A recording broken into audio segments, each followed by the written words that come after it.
Hey friend, welcome back. Or if this is your first time here, welcome. Pull your blanket a little closer, get comfortable.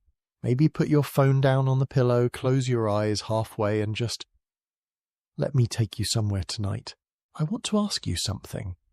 What if the most dangerous thing a woman could do throughout most of human history wasn't climbing a mountain or sailing an ocean or walking through a battlefield? What if the most dangerous thing she could do was simply say, no? Not no to a war, not no to a king, just no to a wedding. No to a man she'd never chosen in a house she'd never seen for a life she'd never agreed to live. Think about that for a moment. Because across thousands of years from the banks of the Euphrates River to the cobblestone streets of medieval London, that single word, that one quiet refusal, could cost a woman everything. Her freedom, her family, sometimes her life. And yet some of them said it anyway. Some of them ran. Tonight we begin the story of those women, where they came from, what they were running from, and what history for a very long time decided to do with them.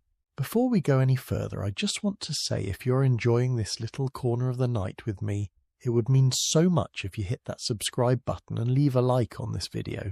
Not because I'm asking you to, but because if this kind of story moves something in you, that small gesture is the best way to tell me to keep going. And hey, drop a comment below. Tell me where you are right now. Are you in bed on a couch? Is it raining outside? I genuinely want to know. Now dim the lights if you can. Maybe turn on a soft fan or let the night do the work. And let us begin. Let us go back, all the way back, to a world that looks nothing like ours and yet in some ways looks frighteningly familiar. The year is somewhere around 1750 before the Common Era. The place ancient Babylon.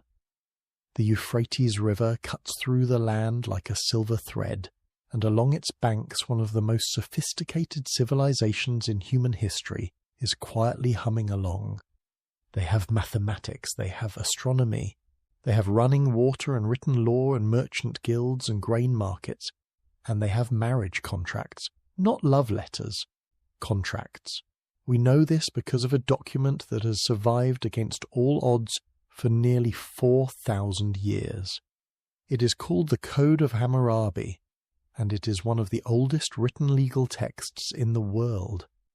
Carved onto a black stone pillar nearly 8 feet tall, it contains 282 laws governing Babylonian society, and a significant number of them, a surprising number of them, are about women, and not in the way you might hope.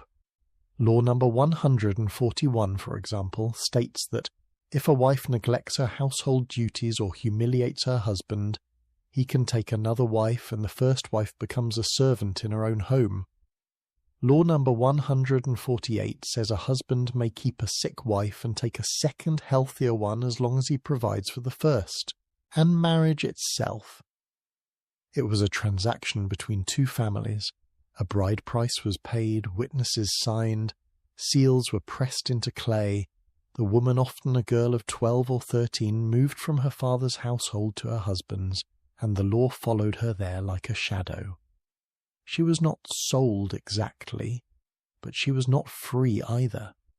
She existed somewhere in that uncomfortable grey space between property and person, valued, protected even, but only within very specific boundaries, and the boundary that mattered most, she could not leave. Now I want you to understand something important here, because this is not just a Babylonian story. This pattern marriage as contract woman, as transfer of assets, appears in nearly every major civilization we know of, across nearly every continent, across nearly every century for most of recorded human history. In ancient Rome, a practice called patria potestas, which translates roughly to the power of the father, gave the male head of a household absolute legal authority over every member of his family, his wife, his children, his daughters-in-law. The Roman legal scholar Gaius, writing in the 2nd century of the Common Era, described it plainly. Women, he said, were under guardianship for their entire lives. First under their fathers, then under their husbands, and if widowed under a male guardian appointed by law, they could own property that was actually unusual and progressive for the ancient world. But they could not represent themselves in court. They could not make major financial decisions without male approval. And their marriages, especially in the upper classes, were arranged almost exclusively for political and economic benefit. A Roman patrician family did not marry for love. They married for alliances, for land, for the consolidation of senatorial power. A daughter was a diplomatic tool as useful as a trade agreement and far more elegant. Now here is where the history gets genuinely interesting and a little heartbreaking, because when we dig into the actual records, the letters, the court documents, the diaries and legal papyri that have survived, we start to find the voices of the women themselves. And what they tell us is not the sanitized version we might imagine. We find a Roman woman named Turia. We know her only through the funeral oration her husband wrote after she died, a remarkable document scholars call the Laudatio Turiae, dated to around 30 before the Common Era. In it, her husband describes how Turia, as a young woman, was nearly forced into a marriage she did not want after both her parents were murdered during the chaos of Rome's civil wars. She fought it. She pushed back against powerful men. She survived. We find Egyptian papyri from the 1st and 2nd centuries of the Common Era, divorce documents remarkably, in which women are listed as the initiating party. They walked away from marriages. It was not common, it was not easy, but it happened. And we find in ancient China the earliest references to what historians call runaway bride cases. Young women who fled their arranged marriages, sometimes disguising themselves, sometimes hiding with relatives, sometimes simply disappearing into the vast countryside and never coming back. The fact that so many ancient legal codes contain specific laws about what to do when a wife runs away tells us something important. It happened often enough that societies felt the need to legislate against it. Let that sink in for a moment. They did not write laws against things that never happened. But here is what made the ancient world so different from anything we can fully imagine today. For a woman in Babylon or Rome or Han Dynasty China or medieval Japan, the idea of leaving a marriage was not just socially unacceptable, it was cosmically wrong. It violated the natural order of things as her society understood them. In Confucian China, the concept of the 3 obediences dictated a woman's entire existence. Obedience to her father before marriage, obedience to her husband during marriage, and obedience to her son after her husband's death. There was no stage of life in which she was simply her own person. In medieval Europe, the Catholic Church taught that marriage was a sacrament, a divine covenant, not a human contract.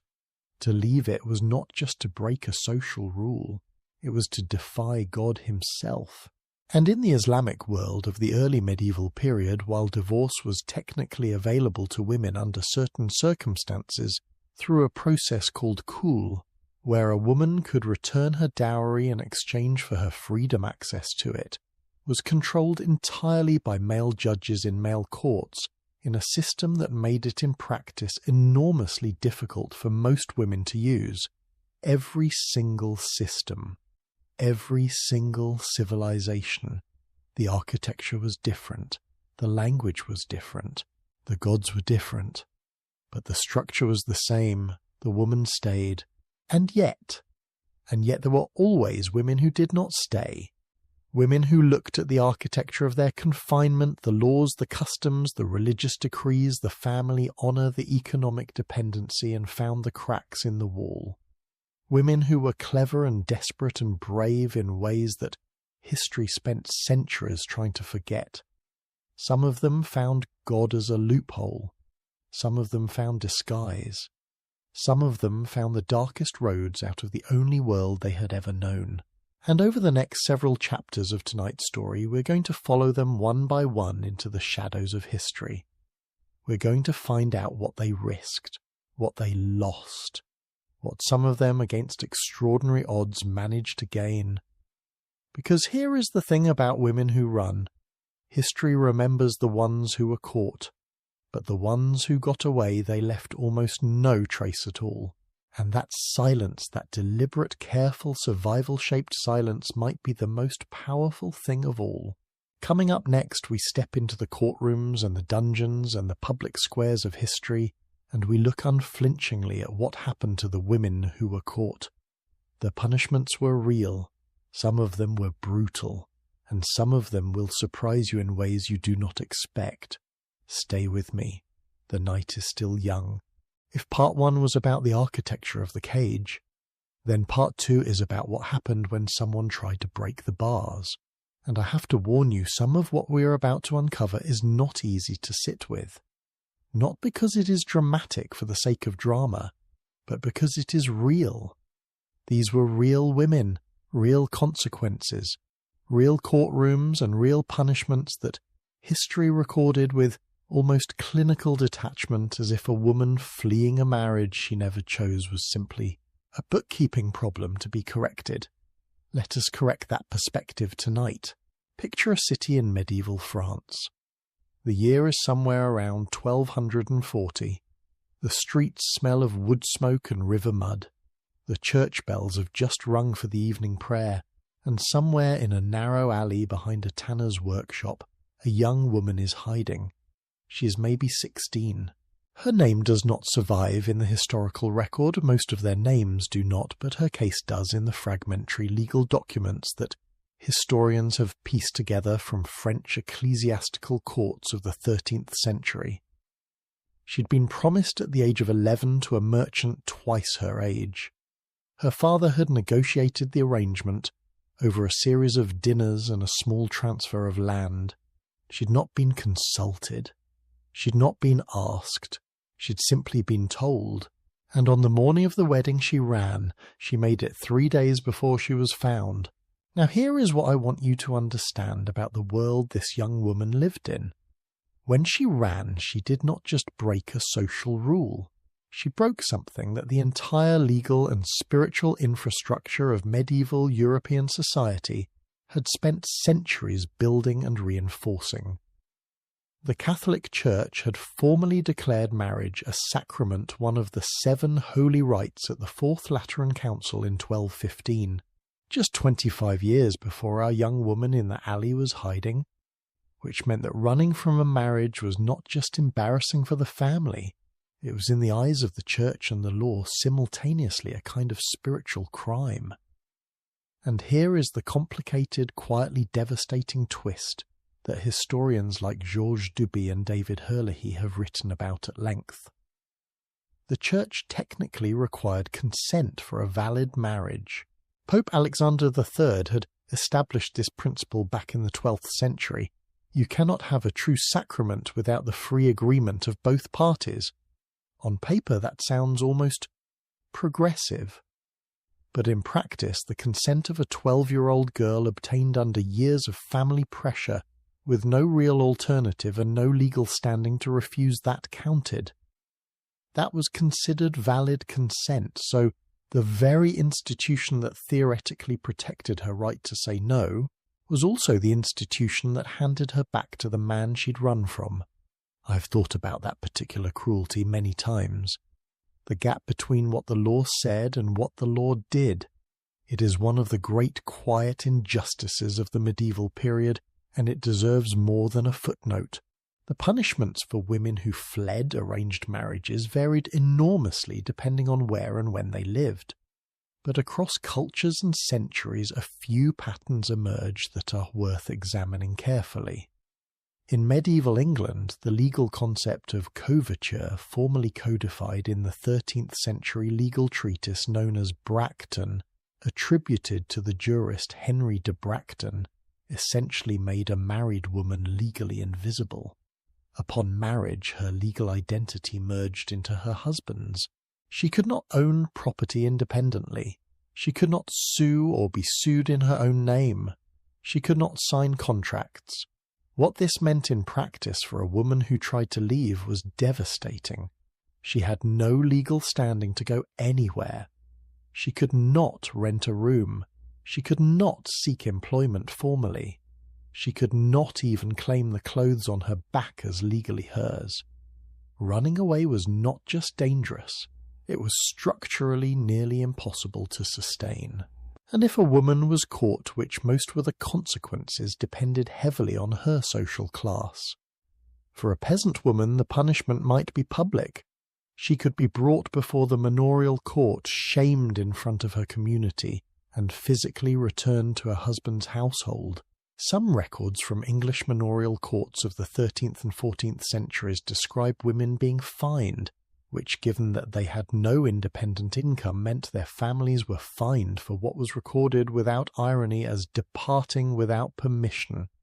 Departing without permission, as if she were a cow that had wandered through a gap in the fence. For women of noble birth, the stakes were even higher, and in some ways even more elaborate. Because a noble woman's marriage was not just a personal arrangement, it was a political instrument. Her body, her fertility, her obedience, these were resources that entire dynasties had invested in. When she ran, she was not just humiliating her family, she was potentially destabilizing alliances, disrupting inheritance lines, and threatening the kind of carefully constructed peace that medieval lords spent lifetimes negotiating. The historical record gives us a striking example in the case of Eleanor of Aquitaine, and I know you have probably heard her name before, but I want to share a detail about her story that often gets left out of the popular versions. Eleanor did not run from her first marriage to King Louis VII of France in the way our young woman in the alley did. But she did something almost more radical. For the 12th century she asked for an annulment, formally, through the church. It was granted in 1152 on grounds of consanguinity, meaning they were too distantly related by blood, which was the legal workaround the church allowed when political convenience required it. And within 8 weeks of that annulment she'd already arranged her own second marriage to Henry II of England, without asking anyone's permission. Now Eleanor could do this because she was Eleanor, because she held Aquitaine in her own right and was therefore one of the most politically powerful people in Europe, regardless of her marital status. But here's the point that history often glosses over. Even Eleanor, with all of that power and all of that land, still needed a man's name attached to hers, still needed the church's permission, still needed the legal fiction of consanguinity to escape a marriage she had decided to leave. If the most powerful woman in 12th century Europe needed loopholes and legal fictions to exit a marriage, what chance did anyone else have? Let me tell you about a chance that almost no one took, and yet some did. In Japan during the Kamakura period, roughly the late 12th through 14th centuries, the samurai class developed an intricate system of arranged marriages that were in essence military alliances sealed with human beings.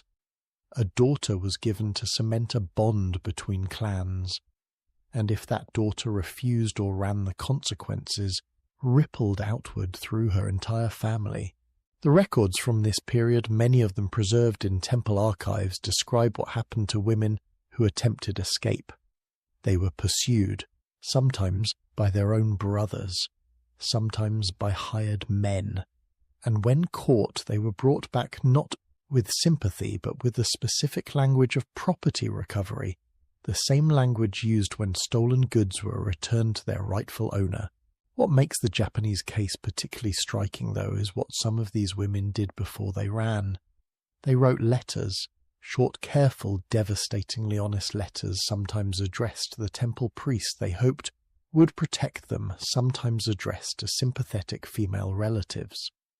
Historians at the National Museum of Japanese History have catalogued dozens of these documents from the medieval period, and what they reveal in handwriting that has survived 700 years is something that transcends culture and century: fear, hope, the stubborn, inconvenient insistence on being a person, Now, I want to pause here for a moment and ask you something, because I think this is worth sitting with.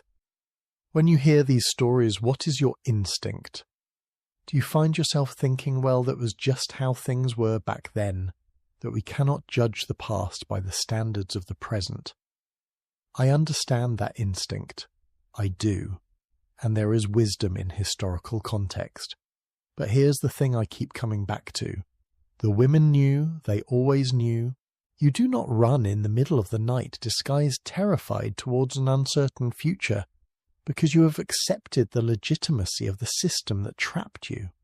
You run because something inside you, something older than any law, older than any doctrine, is telling you that what is being done to you is wrong.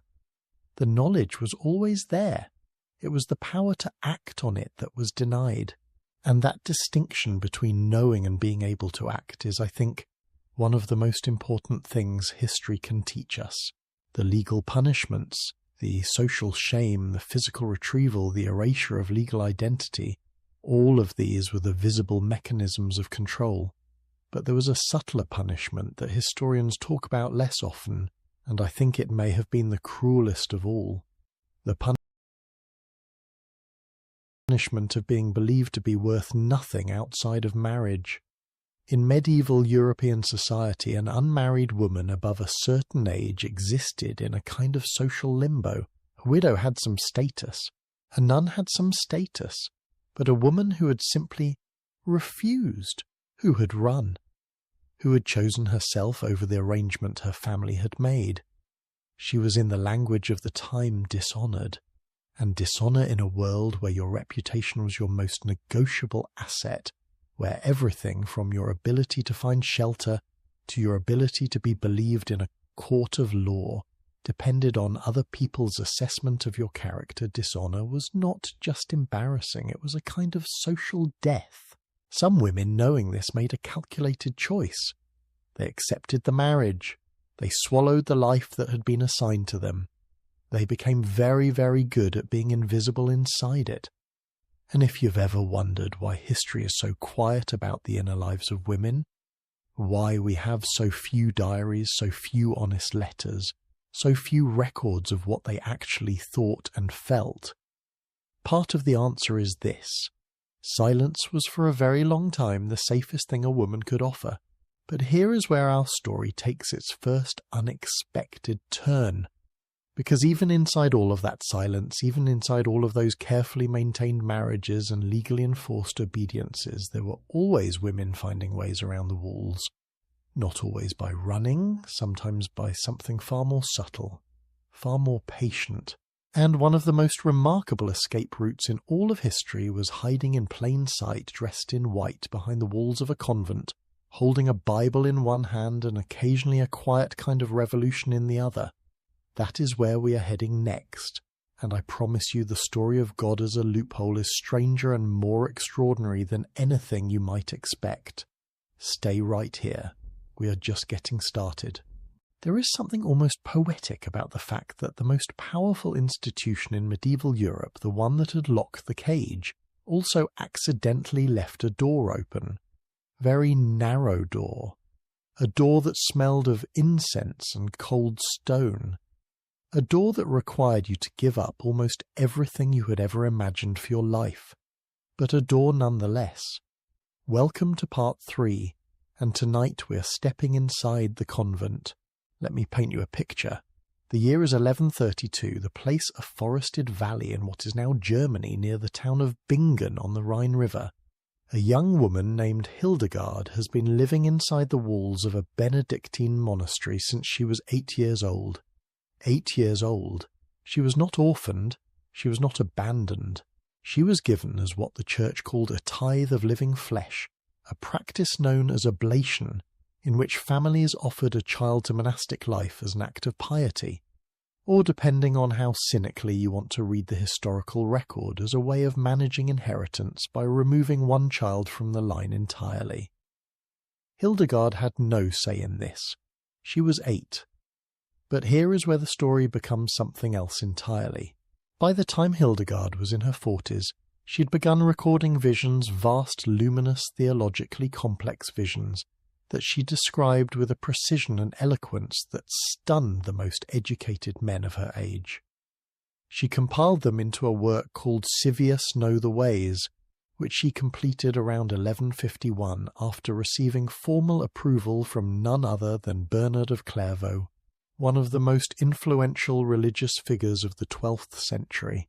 She then went on to write music, medical treatises, cosmological texts, letters to popes and emperors that were in places so direct they bordered on lecture. She founded her own convent, twice, because the first one got too crowded.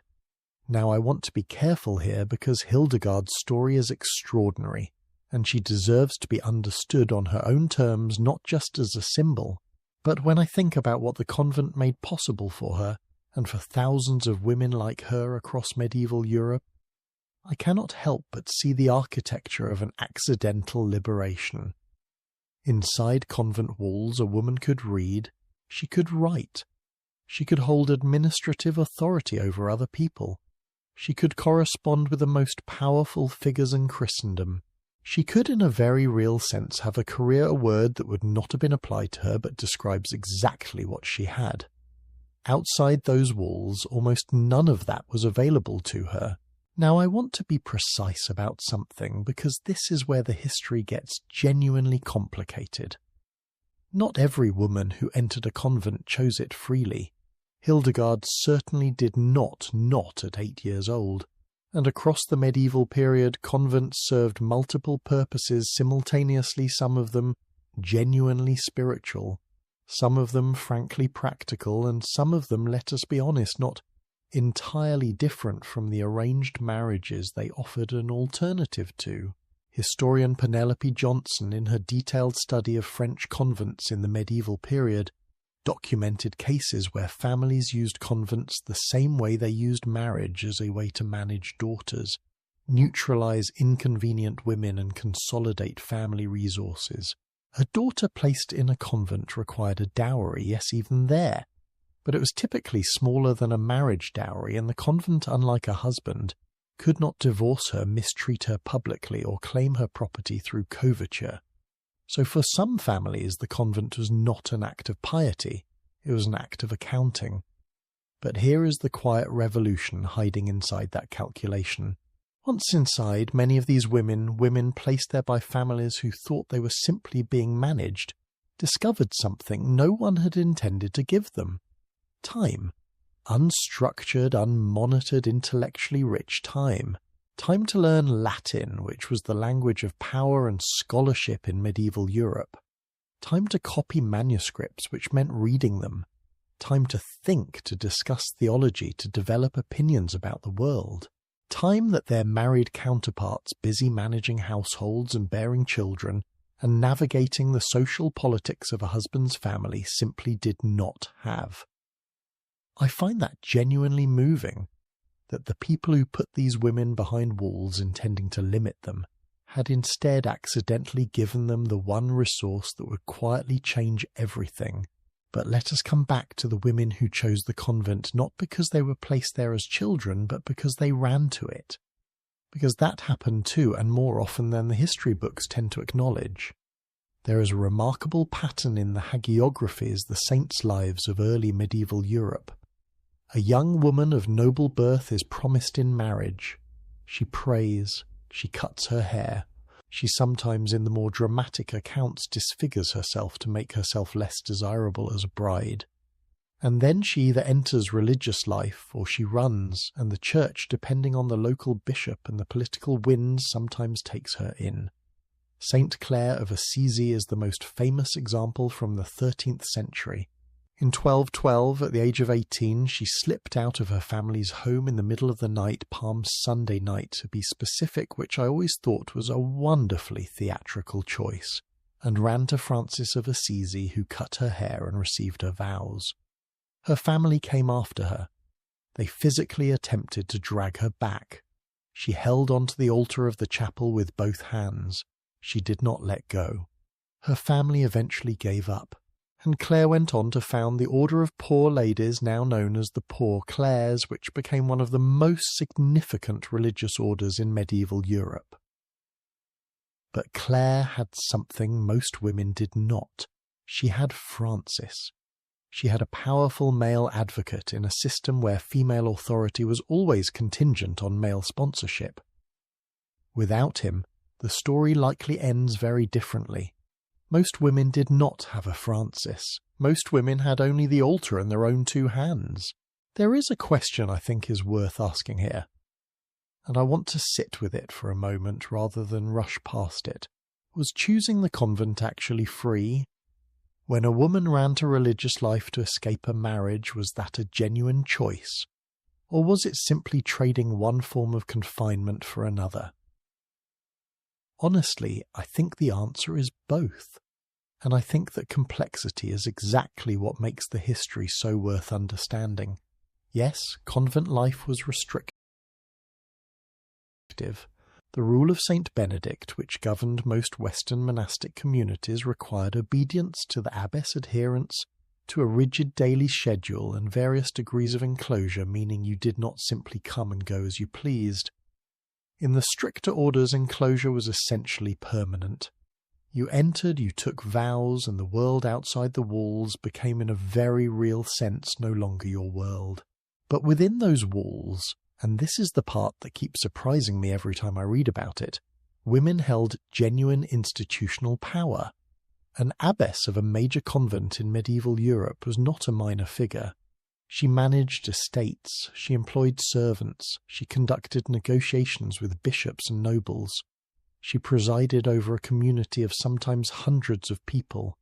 She signed documents and held seals and made decisions that affected the lives of everyone around her. Historian Jane Schulenberg has documented cases of abbesses who held quasi-episcopal authority, meaning they functioned in some practical respects like bishops, overseeing parishes and conducting aspects of religious life that were technically reserved for ordained men. The Church periodically tried to correct this. The women periodically ignored the correction and carried on, which honestly I find kind of wonderful. There is one more story from this chapter of history that I need to tell you because it is perhaps the most quietly devastating example of what the convent could and could not do. The story comes from England, and it involves a woman whose name historians record as Christina of Marchiate. Born around 1096, she was the daughter of a prosperous Anglo-Saxon merchant family. At a young age, she was taken to the Benedictine monastery of St. Albans, where she experienced what she later described as a profound spiritual calling. She vowed privately to remain celibate and dedicate her life to God. Her family did not accept this. They arranged her marriage to a young nobleman named Beorhtred. When she refused to consummate the marriage, Beorhtred complained to the local bishop. The bishop, rather than supporting her vow, ordered her to comply with her husband. When she refused again, her parents, in a detail that feels almost too painful to say aloud, actively conspired with Beorhtred to get her drunk at social gatherings, hoping she would lower her defences. When that failed, they tried locking her in her room. When that failed, they tried humiliating her publicly. Christina escaped by hiding in the home of a hermit named Roger where she lived, concealed in a tiny cell for 2 years, barely able to move, speaking to almost no one, living in conditions that by any measure would today be called inhumane, all to preserve her right to a life she had chosen. 2 years, hidden in a cell, because saying no without the protection of a powerful institution behind you meant exactly this. She was eventually recognized. Her previous marriage was annulled on the grounds that it had never been consummated, and she went on to establish a priory at Marchiate that survived for centuries. But I always come back to those 2 years in the hidden cell, to the weight of what it cost her just to be believed, just to be taken seriously, just to be allowed to live the life she'd promised herself she would live. The convent then was never perfect escape. It was a negotiation, a calculated offering of one kind of freedom in exchange for another kind of constraint, with the unspoken understanding that inside those walls a woman might just become more than anyone had planned for her to be. Some of them became scholars. Some became administrators. Some became saints. Some became, in the quiet revolution of daily life, simply themselves, which was in the world they lived in perhaps the most radical thing of all. And yet for every Hildegard, for every Claire, for every Christina, there were thousands of women for whom the convent door never opened. Women who had no powerful advocate, no family willing to accept the loss, no bishop inclined toward compassion. Women who had to find a completely different kind of door. Some of them found it inside the walls of a palace in a world of silk and political intrigue and power so concentrated it almost glittered. And some of them found it by doing something so unexpected, so bold, so genuinely startling, that when I first read about it, I actually put the book down and stared at the ceiling for a moment. They disappeared. Not into a convent, not into marriage, not into any institution the world had prepared for them. They disappeared into plain sight, wearing the one disguise that history had never expected. What that disguise was, and the extraordinary women who wore it, is exactly where we are headed next. So, the disguise. I promised you something unexpected at the end of our last chapter, and I want to deliver on that promise carefully because this part of the story is one that history has treated in very inconsistent ways, sometimes romanticized, sometimes dismissed, sometimes buried entirely. But the raw facts of it are extraordinary, and they deserve to be told straight. Across many centuries and many cultures, a small but documented number of women facing arranged marriages, forced betrothals, or simply the suffocating narrowness of the lives assigned to them chose the most audacious escape available. They became men. Not in the modern sense of that phrase, though I think it is worth pausing to acknowledge that the history is layered and complex. But in the immediate practical survival-driven sense, they cut their hair bound, their bodies changed their names, and walked out into a world that had no idea who they really were. And some of them, here is the part that still astonishes me, stayed that way for decades. Let us begin with the most well-documented case in Western history.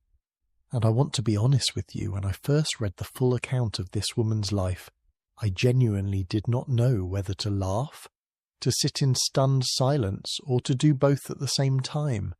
I ended up doing both. Her birth name was Catalina de Erauso. She was born in 1585 in the Basque region of northern Spain in a town called San Sebastian into a family of minor nobility. At age 4 years old, she was placed in a Dominican convent to be raised as a nun. The plan, as with so many girls of her class and era, was already written before she had any ability to read it. She would take vows, she would remain cloistered, she would live out her days behind those walls. She was 15 when she decided otherwise. Just before she was to take her final vows, the permanent, irrevocable commitment, she broke out of the convent. The historical accounts, including her own memoir written decades later, describe her slipping away during a moment of confusion, taking a small amount of cloth from the convent stores and spending 3 days alone in a forest, sewing herself a set of men's clothing with her own hands. 3 days, alone, in a forest, sewing. I think about the determination that took, the steadiness of hand required, the complete unromantic practicality of it. She was not waiting to be rescued.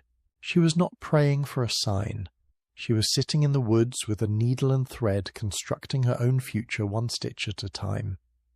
She emerged from that forest as Francisco de Loyola, a young man unremarkable in appearance looking for work. What followed over the next 20 years is genuinely one of the most remarkable documented lives of the 17th century, and historians have verified significant portions of it through church records, legal documents, military rosters, and court testimonies from both Spain and the Americas. Catalina, or Francisco, as the world knew her, travelled to the New World.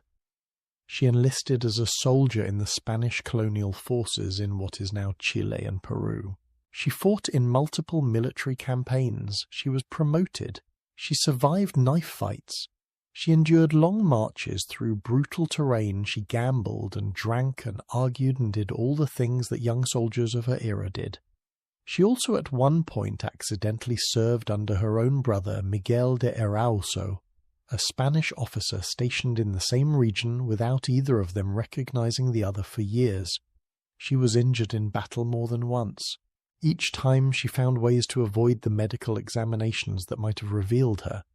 Each time she recovered and returned to the field for 20 years. 20 years in one of the most physically demanding, socially scrutinized environments imaginable, the colonial military of the Spanish Empire, and she was not discovered. Now, I want to be careful here not to turn this into pure adventure storytelling, because there is something more important underneath the drama. Why did it work? Part of the answer is social. In the 17th century, masculinity was performed as much as it was biological. A man was defined by what he did, how he carried himself, how he fought, how he drank, how he spoke. Catalina was Basque, which meant she had grown up in a culture that valued physical toughness and directness. She was not performing a costume. She was in a very real sense performing a self she'd always had access to, one that her society had simply refused to recognize. Part of the answer is also practical. People saw what they expected to see. A person in soldier's clothing behaving like a soldier in a soldier's environment was a soldier. The assumption required no confirmation. And part of the answer is something sadder and more honest. No one was really looking. The colonial frontier was a world of constant movement, constant violence, constant reinvention. Men died and disappeared and reappeared with new names all the time. One more anonymous soldier was not a mystery anyone needed to solve. The discovery, when it finally came, was almost anticlimactic in its circumstances, and yet the aftermath was anything but. In 1623, seriously wounded and believing she might not survive, Catalina confessed her birth identity to the Bishop of Huamanga in what is now Peru. The bishop, rather than condemning her, was apparently so stunned that he essentially protected her while the church investigated. The investigation confirmed what she claimed. She'd been a nun before her escape, which meant she had technically taken preliminary vows. The church spent considerable time debating what exactly to do with her. The decision they reached is perhaps the most surprising part of the entire story. They let her go. She was sent back to Spain. She became almost overnight a celebrity. People called her La Monja Alferez, the Lieutenant Nun. She was received at the royal court of Philip IV. She met the Pope Urban VIII, who reportedly granted her special permission to continue wearing men's clothing for the rest of her life. The Pope gave her permission to keep dressing as a man. I've read that sentence many times, and it still makes me pause. The institution that had for centuries been one of the primary enforcers of gender boundaries in Western society looked at this particular woman and, perhaps recognizing something it could not quite categorize simply, stepped aside. She spent her final years in Mexico working as muleteer under the name Antonio de Erauso and died sometime around 1650. She wrote a memoir. It survives. You can read it today. Now, Catalina is exceptional because her story was documented so thoroughly. But she was not unique, not even close.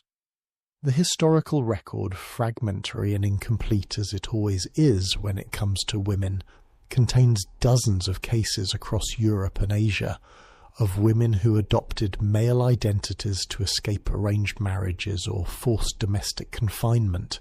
In England, the legal records of the 17th and 18th centuries contain several cases of women who enlisted in the British military or served in the merchant navy under male names.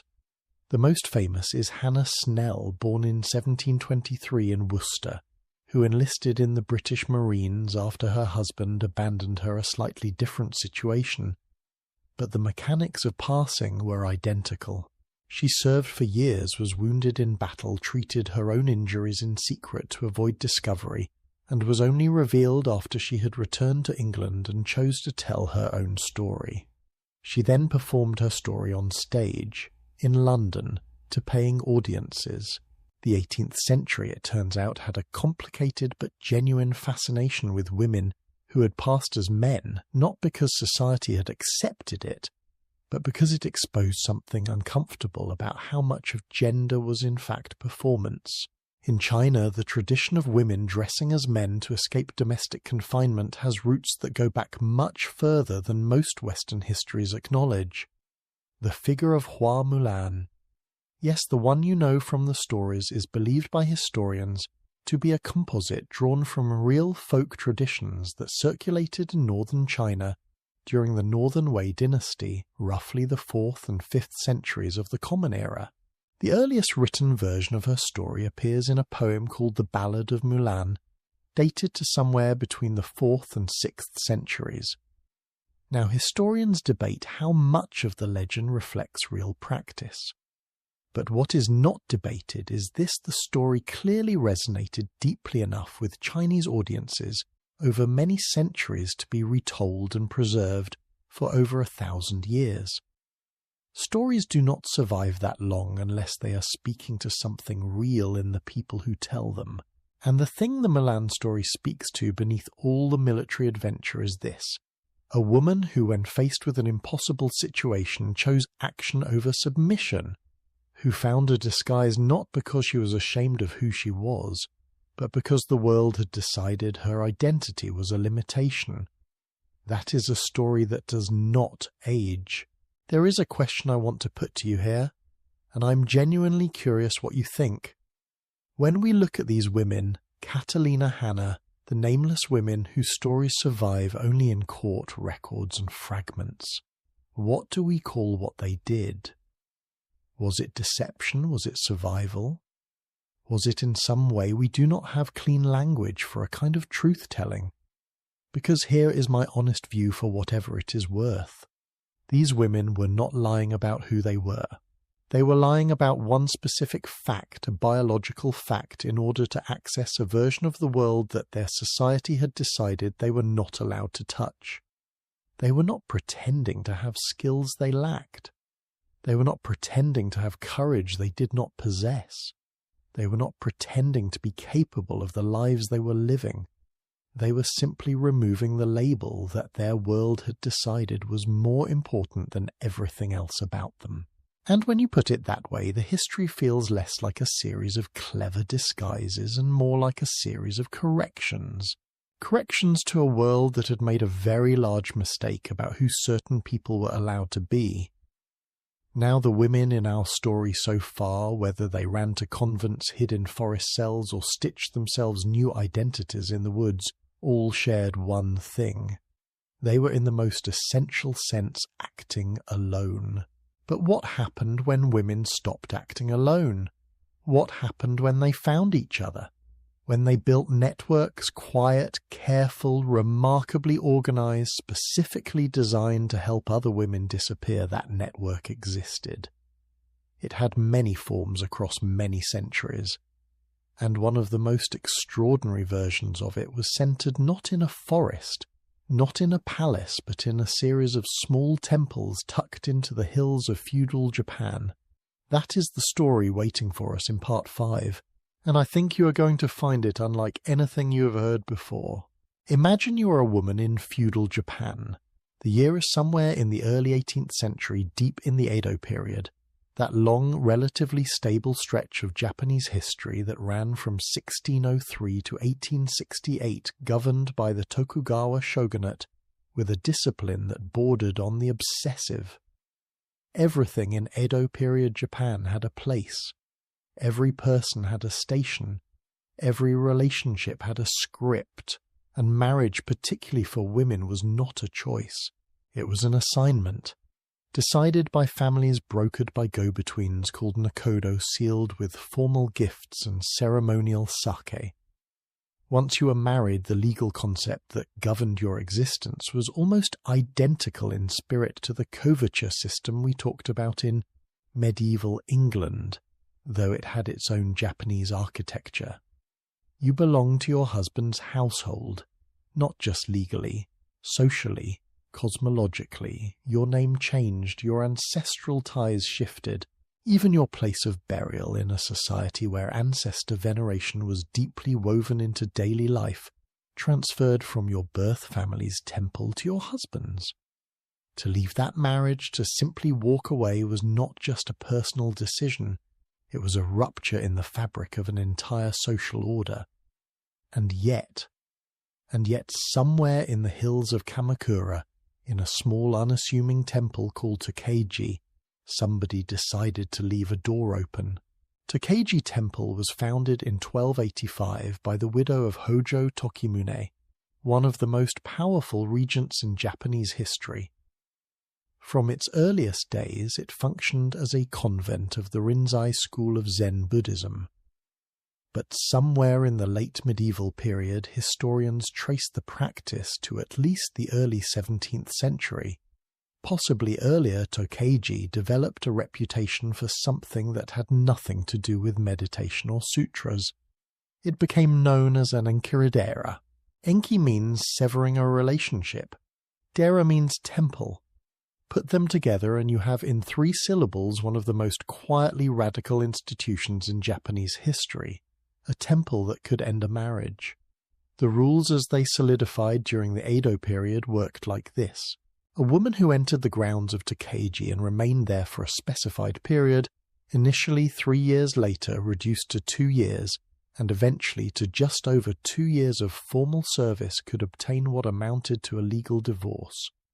Not because the law gave her the right to divorce her husband, the law explicitly did not, but because the shogunate over time came to recognize the temple's authority to grant separations under its religious jurisdiction. In practice, it meant that a woman who reached those temple gates, physically reached them, crossed the threshold, was by custom and eventually by legal precedent under the protection of the temple. Her husband could not enter to retrieve her. His family could not drag her back. The same logic that had allowed a criminal to claim sanctuary in a church applied here, but specifically deliberately for women escaping marriages. The temple was the loophole, and women used it.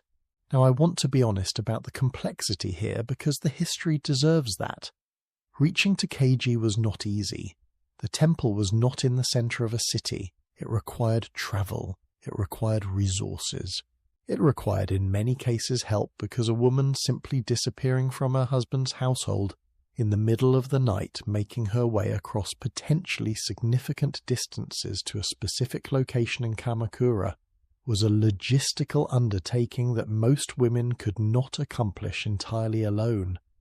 And this is where the history becomes genuinely moving, because the records that survive, many of them held in Tokeiji's own archives, which scholars began examining seriously in the 20th century, reveal that women almost never made it to the temple alone.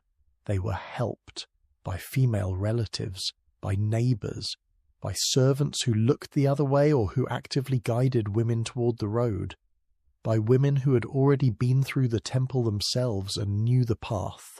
There is a word in Japanese on which translates roughly as a deep sense of gratitude for kindness received, combined with an obligation to repay it, and the pattern you see in the Tokeiji records suggests something like an informal network built on exactly that principle.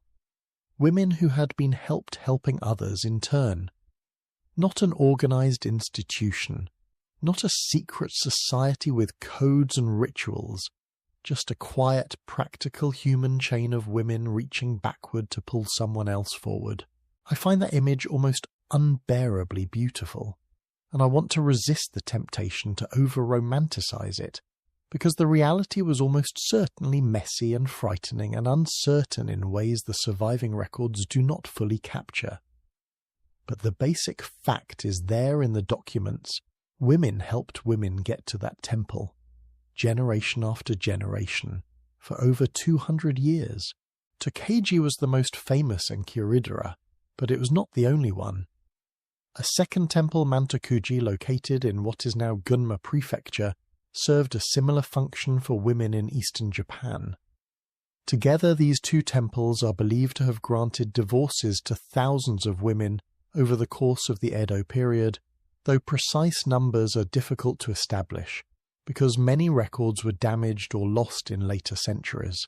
What the surviving petition documents from Tokaji do show, and these are physical documents, some of them still held in the temple's collection, is a portrait of the women who sought refuge there that is far more varied than you might expect. They were not all fleeing violent situations, though some certainly were. Many were escaping what the documents describe with careful formal language as incompatibility or disagreement about household management, which, when you read between the lines of Edo period bureaucratic prose, often translates to something much simpler and more human. She was miserable and she wanted out. Some women came from merchant families, some from samurai households. Some petitions were written in elegant, educated brushwork that suggests women of real literacy and social standing. Others were rougher, more desperate, the handwriting of women who had perhaps never expected to need to write their own legal documents, and were doing it anyway because there was no other option. One petition from the early 18th century, cited in the scholarly work of historian Gary Loop, who has written extensively on gender in Edo period Japan, describes a woman who had walked for 4 days through winter to reach the temple. 4 days in winter. She does not say what she left behind. She only says in the careful, formal language the petitions required that she could not continue as things were. 4 days in winter, because she could not continue as things were. Here is something worth sitting with for a moment. The existence of the Enchiridiera system tells us two things simultaneously, and they pull in different directions. On one hand, it tells us that Japanese society in the Edo period was in this specific way more sophisticated than many of its Western contemporaries when it came to recognizing that a woman might have legitimate reasons to leave a marriage. The shogunate's willingness to recognize the temple's authority to build a legal workaround into the system, however narrow and difficult to access, represents a form of institutional acknowledgement that forced marriages could cause genuine harm. On the other hand, the fact that women needed to physically flee to a temple, live there for 2 years and petition through a religious institution just to exit a marriage they had not chosen, that tells you everything about how far the system still had to go. It was a pressure valve, not a door. It existed at least in part to prevent the social pressure of unhappy marriages from building to a breaking point. It gave the system a way to release tension without actually changing the system. And yet, and I keep coming back to this, the women who used it did not care about the politics of why it existed. They cared that it worked. They cared that there was a road, however long and difficult, that led somewhere other than the life they had been handed. The question of whether a door is truly free when it costs so much to open, that is a real question. But the women who walked through it were not philosophers in that moment. They were survivors making the best calculation available to them, and I have enormous respect for that.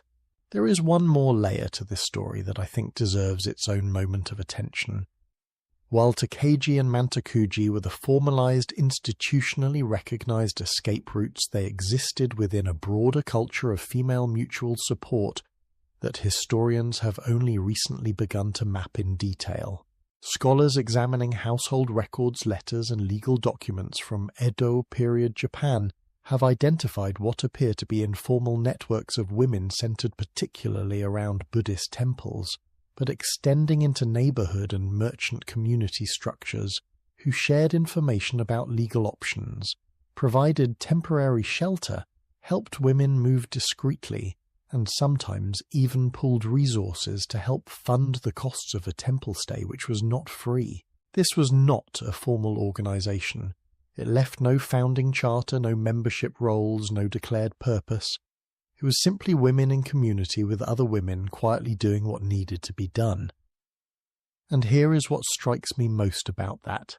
In a society that had gone to enormous lengths to keep women isolated within their husband's household, separated from their birth families, limited in their mobility, dependent on male intermediaries for almost every significant transaction, the persistence of this informal female network represents something genuinely stubborn about human connection.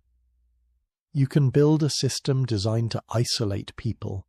You can make isolation the law, the custom, the cosmological order of things, and women will still somehow find each other, will still somehow build the thing that the system tried to prevent them from having: community, solidarity, the simple radical act of saying to another person, "I know a way out, let me show you."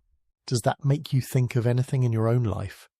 Any time someone showed you a door you did not know existed? I think most of us, if we are honest, can remember at least one moment like that. Someone who knew more than we did, who reached back and said, "Here, this way." History is full of those moments if you know where to look. And most of the time they do not make the headlines. They happen in kitchens and temple courtyards and along winter roads between people whose names we will never know.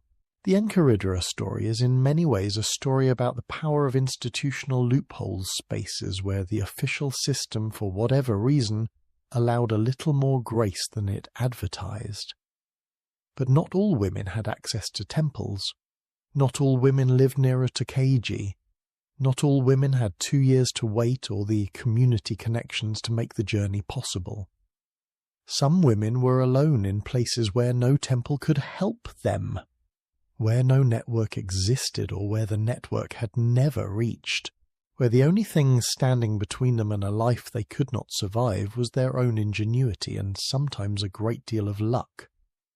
And some of those women found their escape route not in a sacred institution, not in religious robes or a soldier's uniform, but in something that on the surface looked like the ultimate form of submission: a second marriage.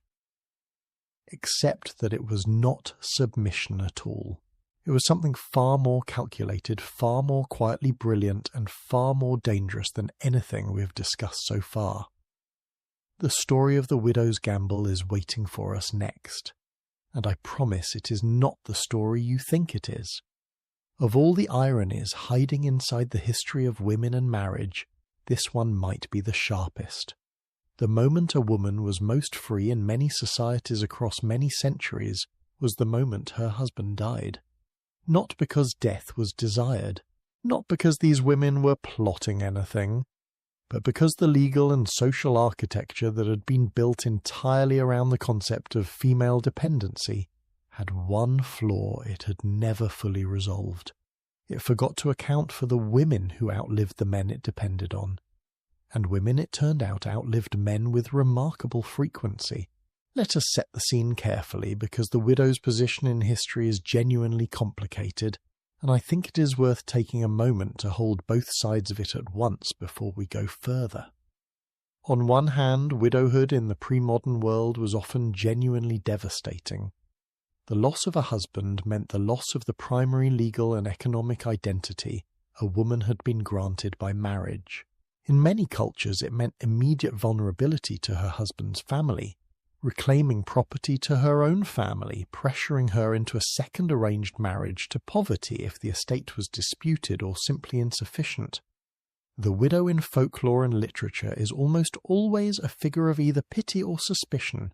Either she is the tragic, helpless woman who needs to be taken care of, which conveniently justified controlling her, or she is the dangerous, independent woman who has somehow slipped free of male authority and cannot be entirely trusted.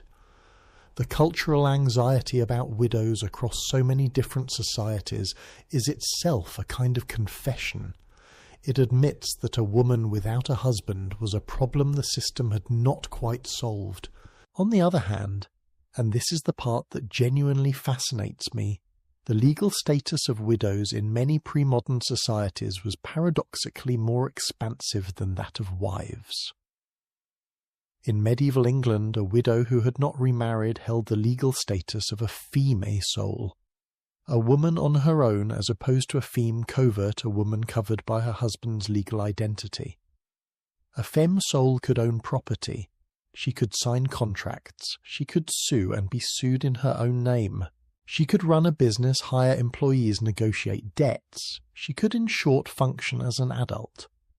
Which tells you everything you need to know about what marriage had taken from her in the first place. The historical record contains a striking number of medieval European women who appear in the documents only after their husbands' deaths, not because they had not existed before, but because before legally speaking they barely had. And once the husband was gone, suddenly there they were, signing things, owning things, making decisions.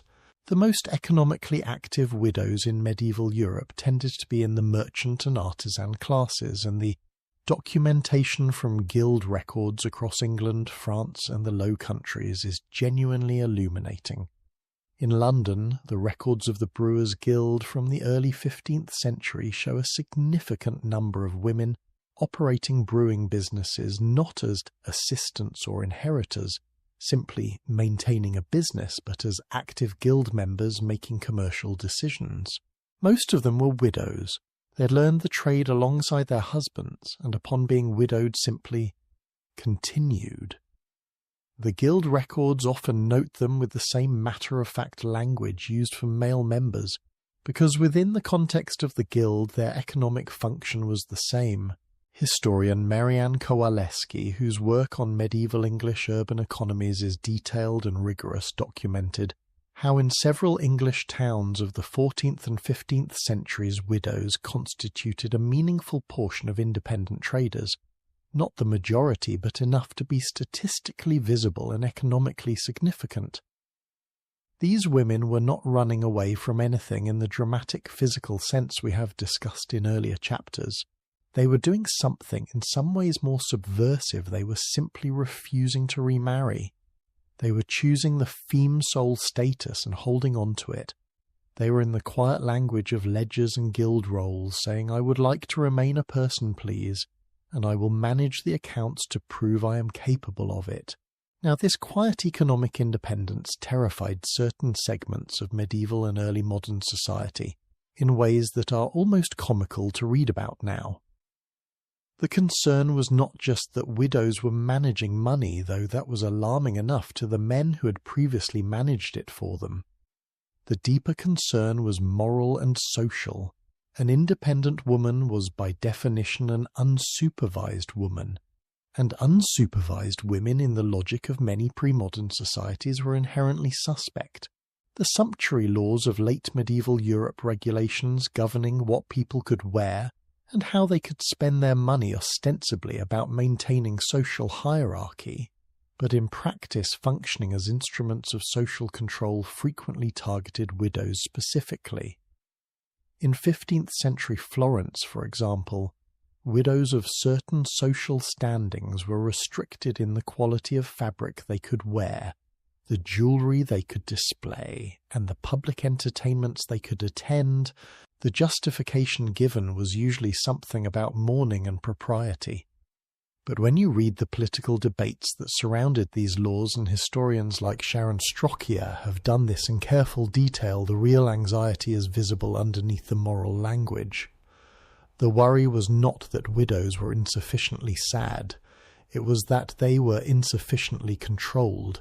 A widow who dressed well, managed money, moved through public spaces with confidence, and showed no particular urgency about remarrying was, in the eyes of the institutions around her, essentially broadcasting her independence. And independence in a woman was not a virtue in these societies. It was a category error. Here is where the story takes a turn that I find genuinely startling every time I return to it.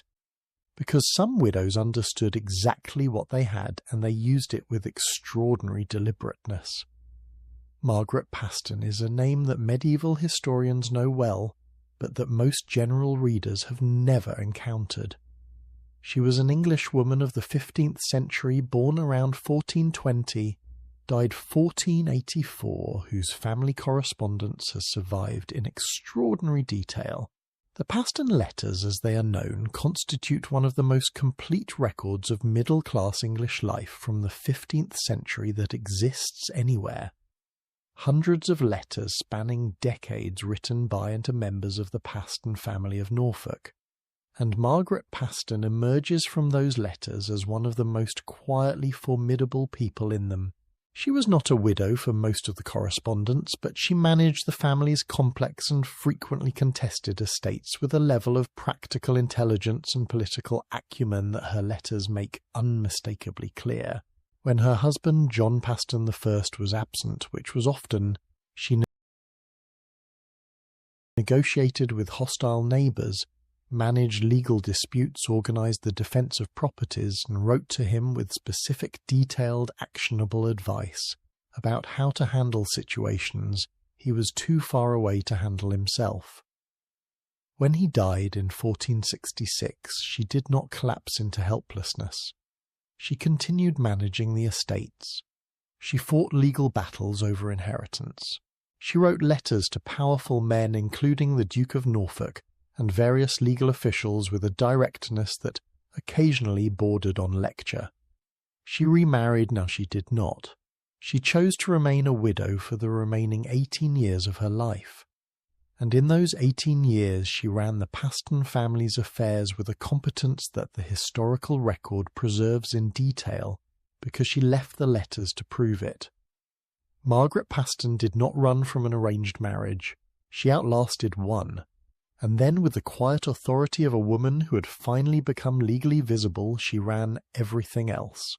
In China, the situation was in some ways the mirror image of this, and in some ways even more revealing of the social anxieties that female independence provoked. During the Song dynasty, which ran from 960 to 1279 of the Common Era, widow remarriage was legally permitted and relatively socially acceptable. Widows could and did remarry sometimes with the active encouragement of their families. The Confucian orthodoxy of this period had not yet hardened into the rigid chastity requirements that would develop later, but by the Ming and Qing dynasties, roughly the 14th through 19th centuries, the cultural and legal pressure on widows had transformed dramatically. The Neo-Confucian ideology that dominated this period elevated widow chastity, the refusal to remarry after a husband's death, to the level of a supreme moral virtue. Widows who remained chaste were celebrated, memorialized, in some cases given formal honorific plaques by the state. And here is the twist.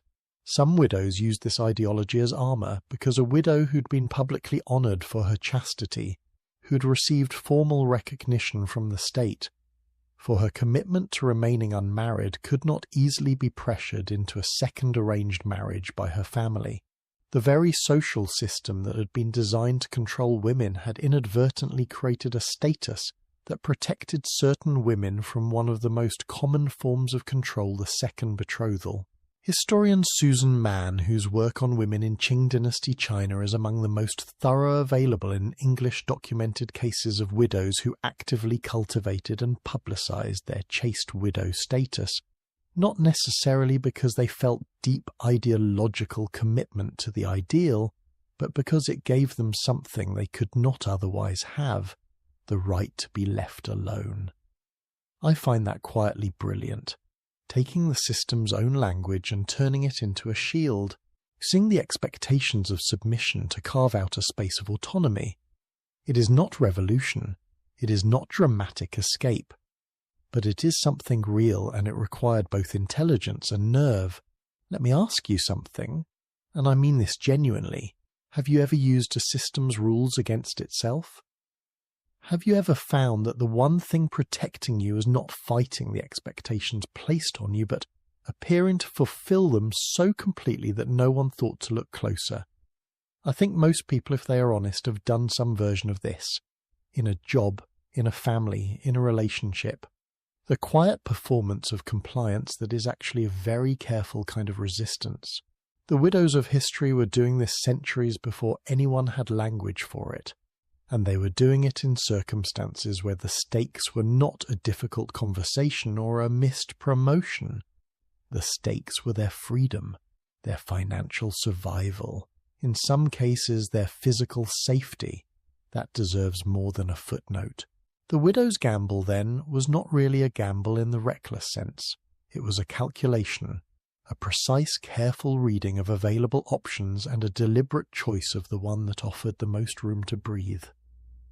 Some women took that room and did extraordinary things with it. They built businesses and managed estates and wrote letters that survived 500 years. They cultivated reputations that became shields. They chose silence when it protected them and visibility when it served them. They were not waiting to be rescued. They were doing the math. But all of the women we have talked about in these chapters, the ones who ran to temples, who stitched new identities in forests, who outlasted their husbands and quietly refused to remarry, they all share one thing. They were navigating a world that had been designed without them in mind, finding the cracks and the corners and the accidents of law that gave them just enough room to exist as something other than what the system intended. And eventually, centuries in, with enormous patience and cost, some women stopped looking for cracks in the wall and started asking why the wall was there at all. That question, and the women brave enough to ask it out loud and in public, is exactly where our story is headed next. Because the 19th century is coming, and with it the first real tremors of something that had been building for a very, very long time. Stay with me.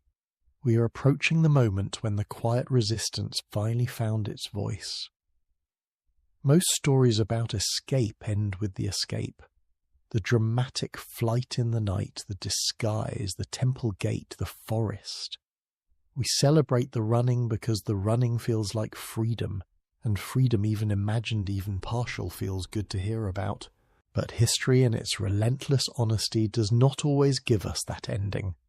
Most women who ran were caught, and what happened after the part that gets quietly edited out of the more comfortable versions of this history is what I want to talk about now. Not to dwell in the darkness of it, but because understanding what came after the capture is, I think, essential to understanding just how much courage the running took in the first place. The year is 1681. The place a small market town in the county of Somerset in the southwest of England. The records of the local ecclesiastical court have survived somewhat miraculously in the archives of the Diocese of Bath and Wells.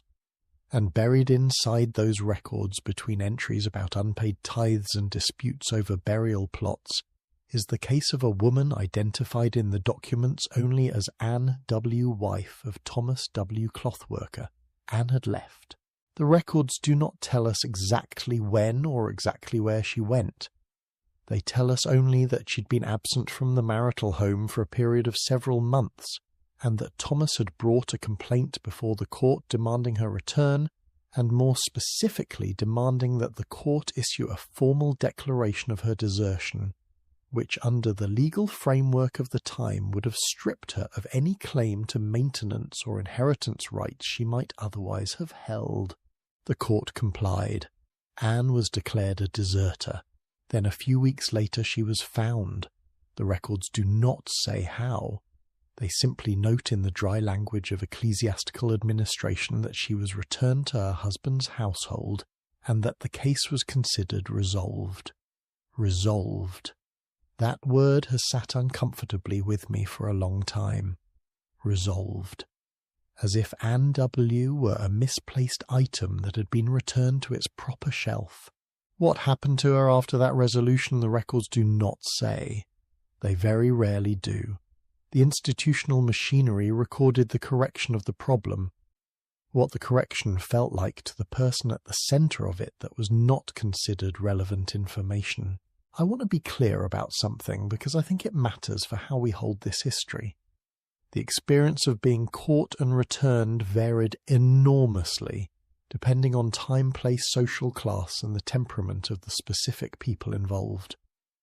Not every woman who was brought back faced the worst possible outcome. Some returned to households where, for whatever complex reasons, life continued in ways that were tolerable. vulnerable. Some husbands confronted with a wife who had demonstrated she was capable of leaving recalibrated their behavior not out of any legal obligation, but out of the simple human recognition that the person they lived with had limits they had not previously respected. I say this not to soften the history, but to keep it honest. Human beings are complicated. Even inside unjust systems, individual relationships contain variations that aggregate statistics cannot fully capture. But the aggregate matters, and the aggregate is not gentle. In France, the legal treatment of runaway wives in the early modern period, roughly the 16th through 18th centuries, was governed by a patchwork of royal ordinances, customary law, and ecclesiastical jurisdiction that varied significantly by region. But one consistent thread runs through much of it. A wife who left her husband without his permission could be declared in the formal legal language of the time rebellious rebel. And a rebel wife was not simply someone who'd made a personal choice that her husband disagreed with.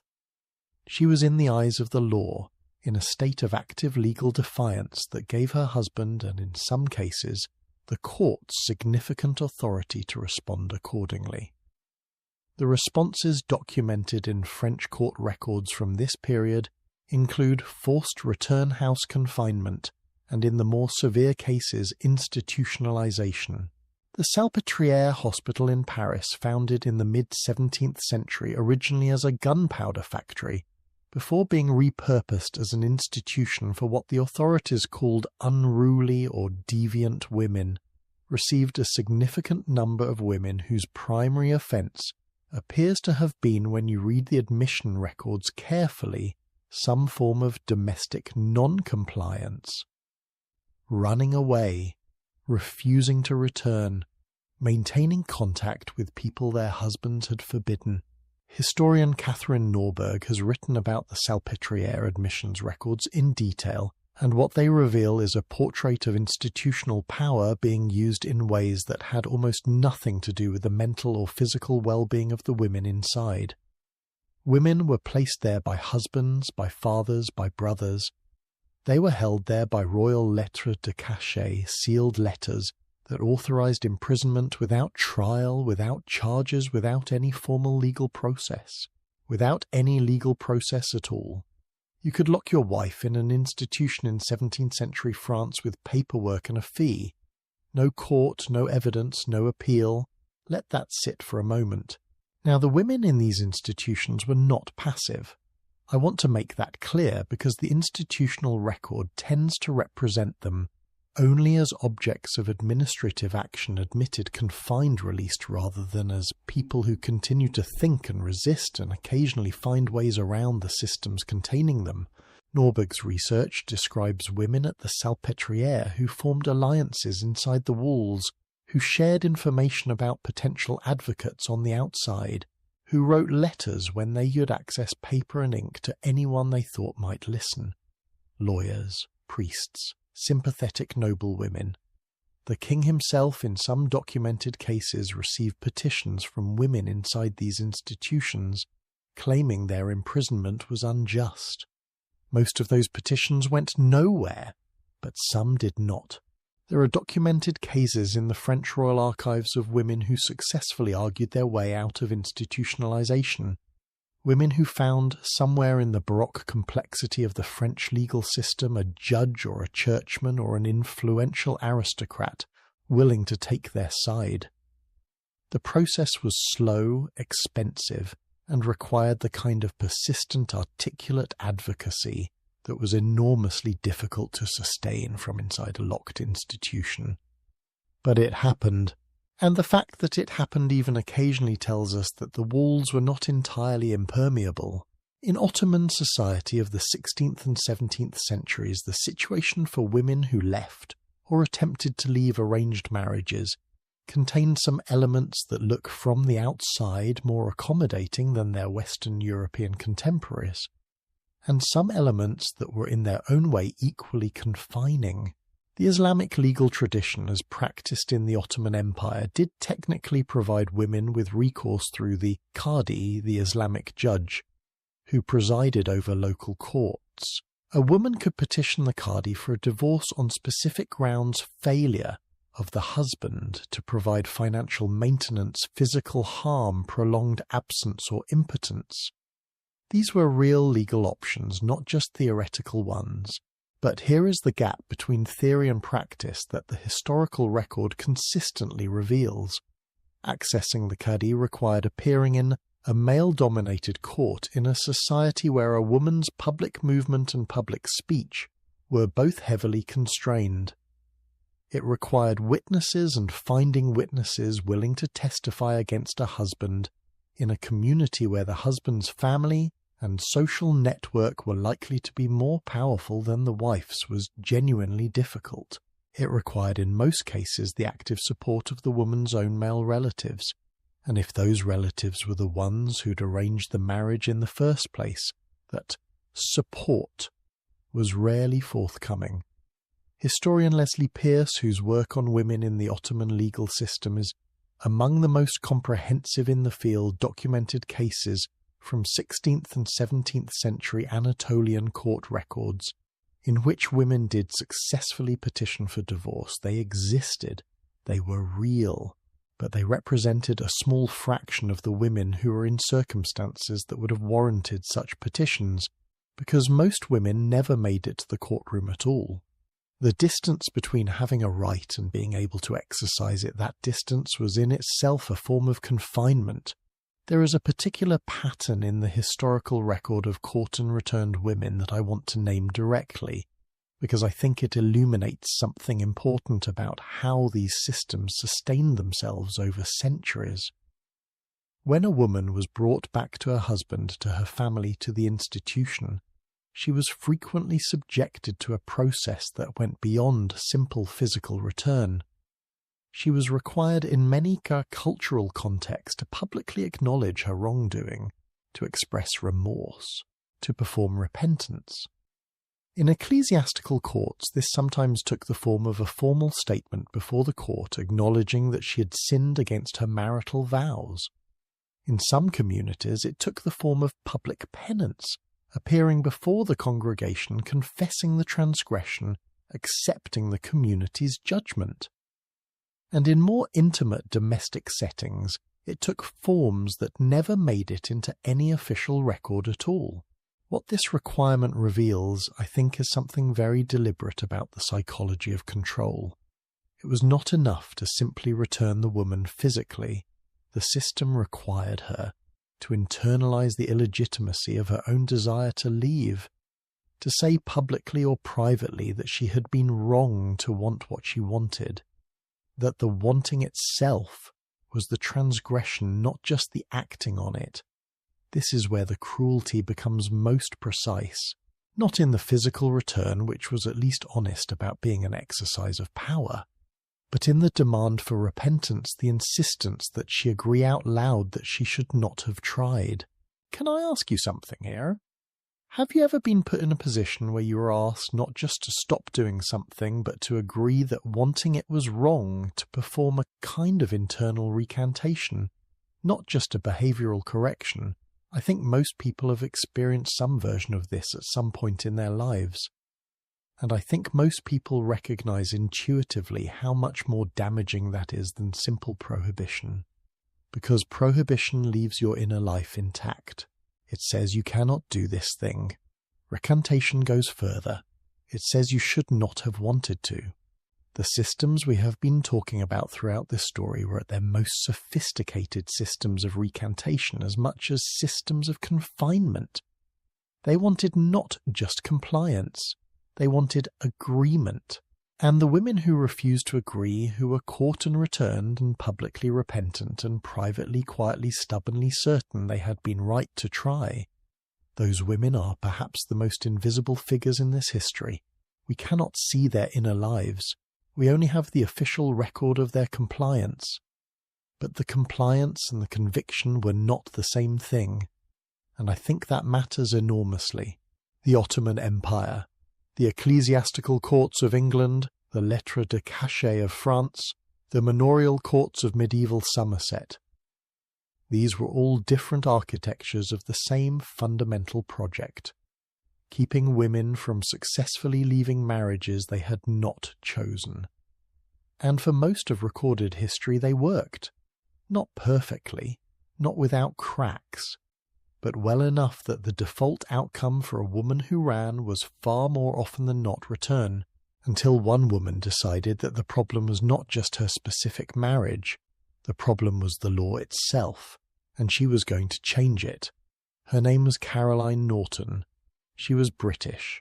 She was brilliant, devastatingly articulate, and she'd been through something so unjust, so personally catastrophic, that it transformed her from a celebrated London socialite into one of the most effective legal reformers of the 19th century. Her story and the earthquake it eventually caused in British law is waiting for us in the very next chapter, and I promise you, once you hear what was done to her, you will understand exactly why she decided to fight back the way she did. Her grandfather wrote one of the most quoted lines in the history of British theatre. Her grandmother was a celebrated beauty who sat for portraits by Thomas Gainsborough. She herself was described by contemporaries as the most dazzling woman in London, brilliant, witty. A published poet before she was 20, welcome in the drawing rooms of prime ministers and the pages of literary journals simultaneously. And in 1827, at the age of 19, Caroline Sheridan married a man named George Norton. It was by every account that has survived one of the worst decisions of her life. Although, to be entirely fair to 19-year-old Caroline, she did not have a great many alternatives. George Norton was a barrister of mediocre talent, a member of Parliament of even more mediocre distinction, and a man with a temper that the historical record describes in the careful understatement typical of 19th century documentation as difficult.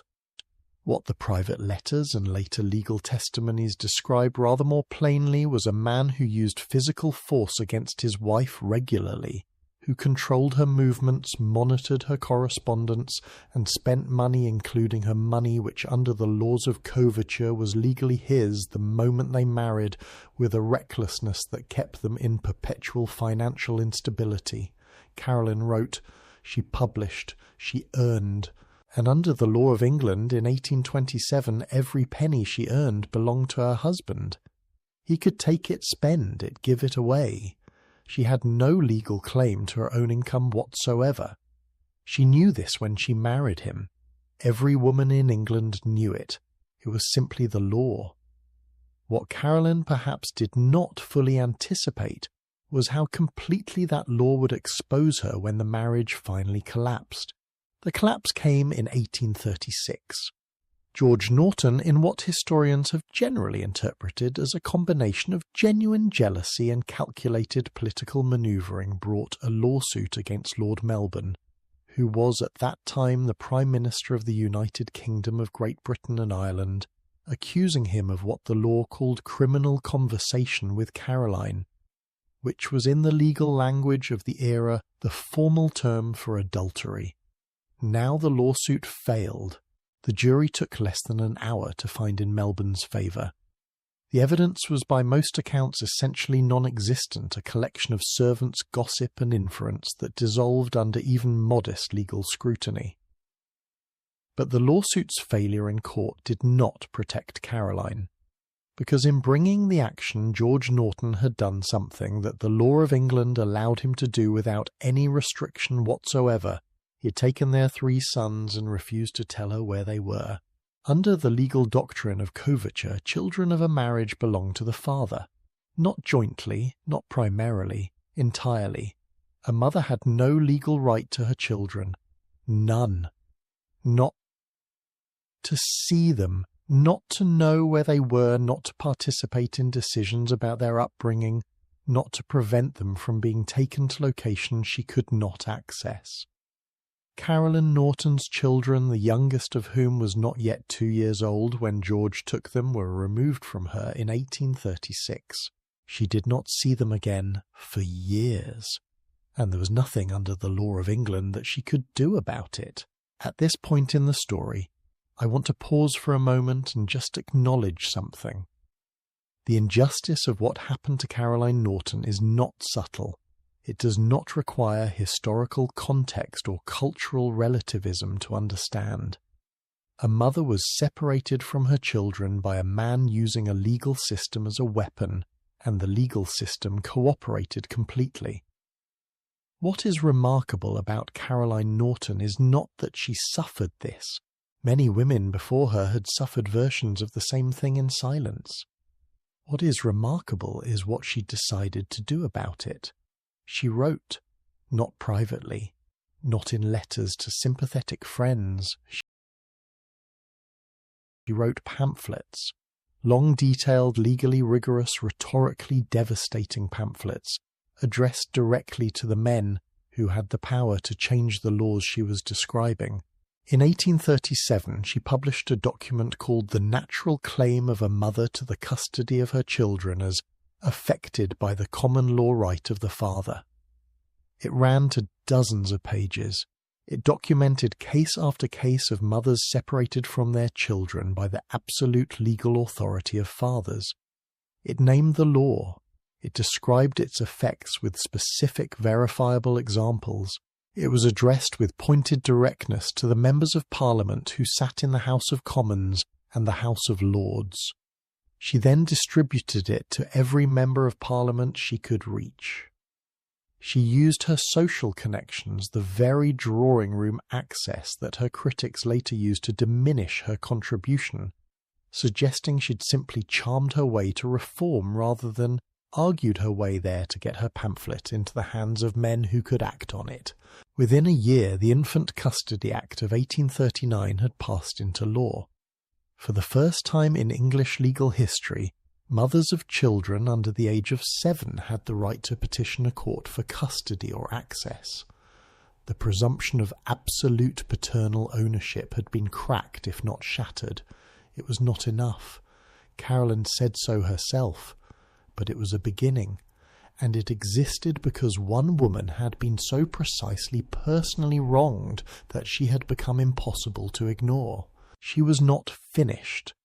What Caroline Norton had discovered in the grinding process of navigating the legal system, while having no legal standing within it, was something that she articulated with a clarity that still reads as quietly electrifying nearly 2 centuries later. She was not asking for equality. She was careful to say that, in fact. She did not call herself a feminist. The word barely existed yet in its modern form. She framed her arguments strategically and deliberately as appeals to the natural rights of mothers rather than the abstract rights of women. She understood her audience. She understood that the men she needed to persuade were far more likely to respond to arguments rooted in maternal love than arguments rooted in political philosophy.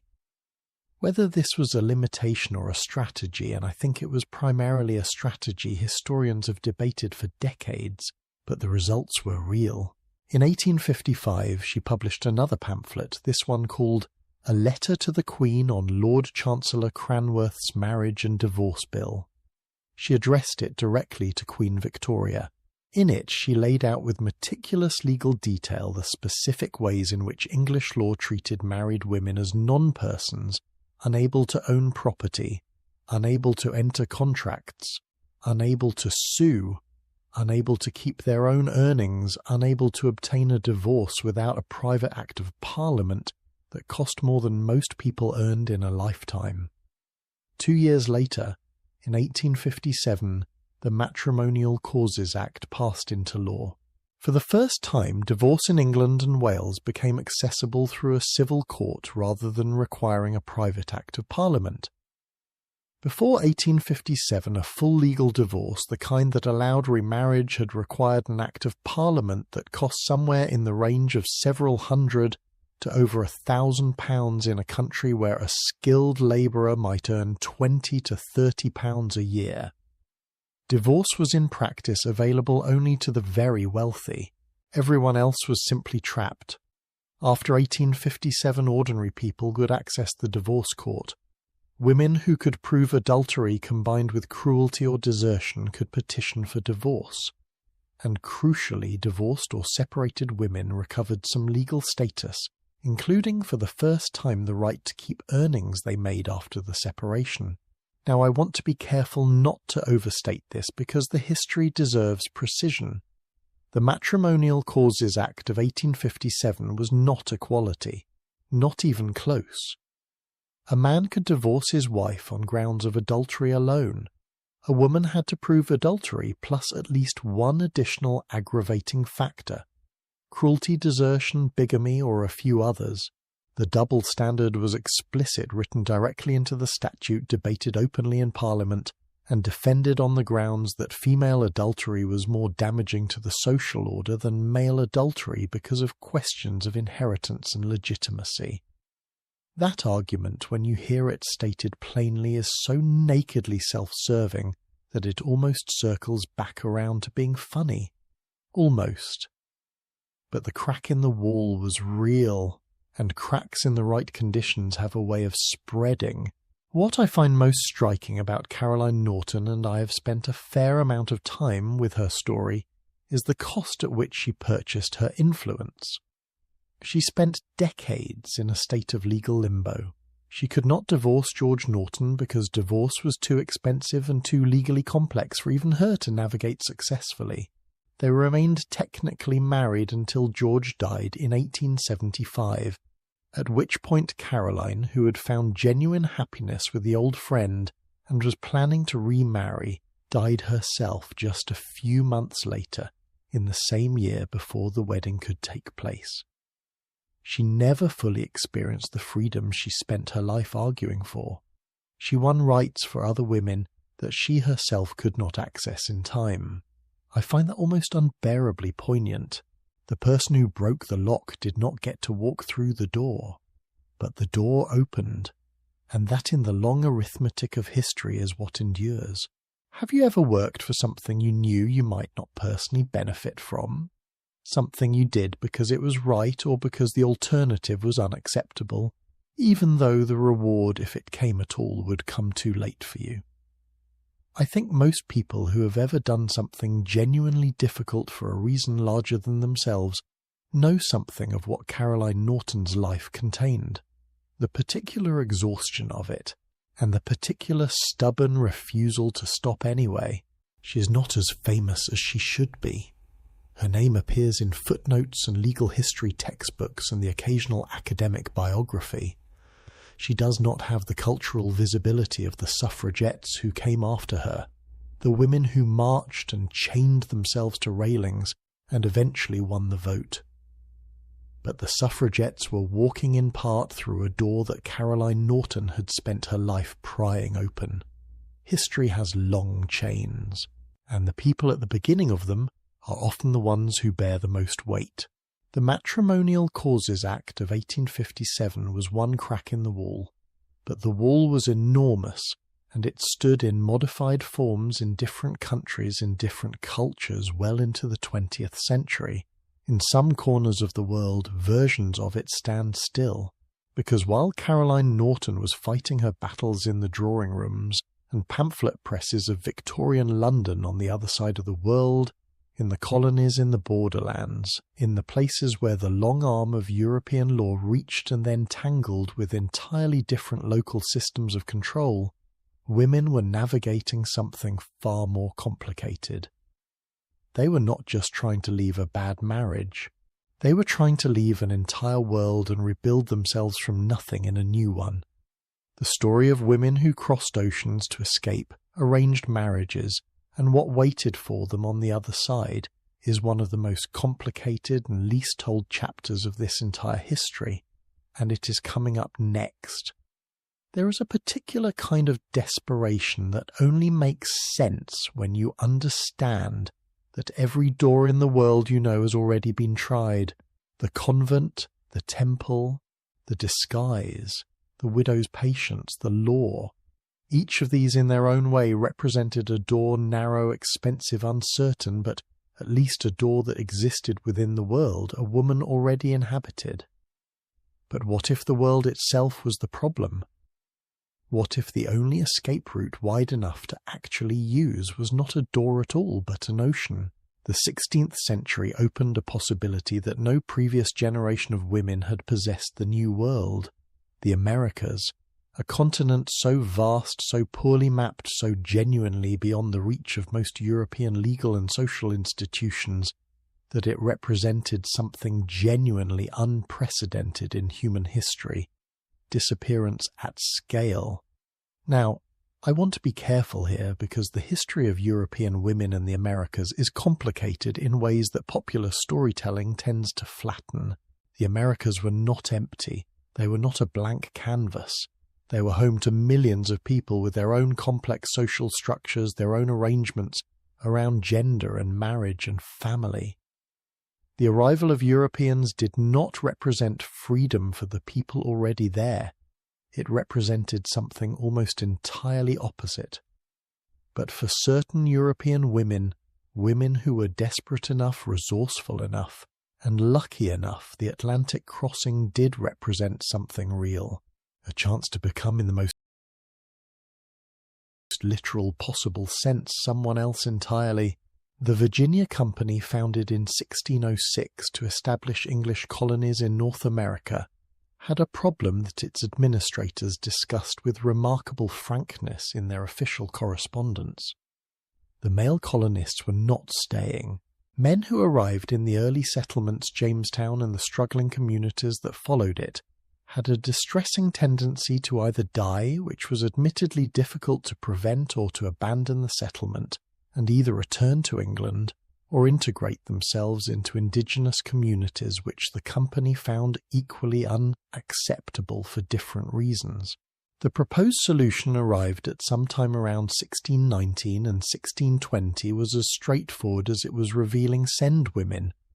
Specifically send women who could be married to male colonists, thereby giving those men a domestic stake in the settlement's survival.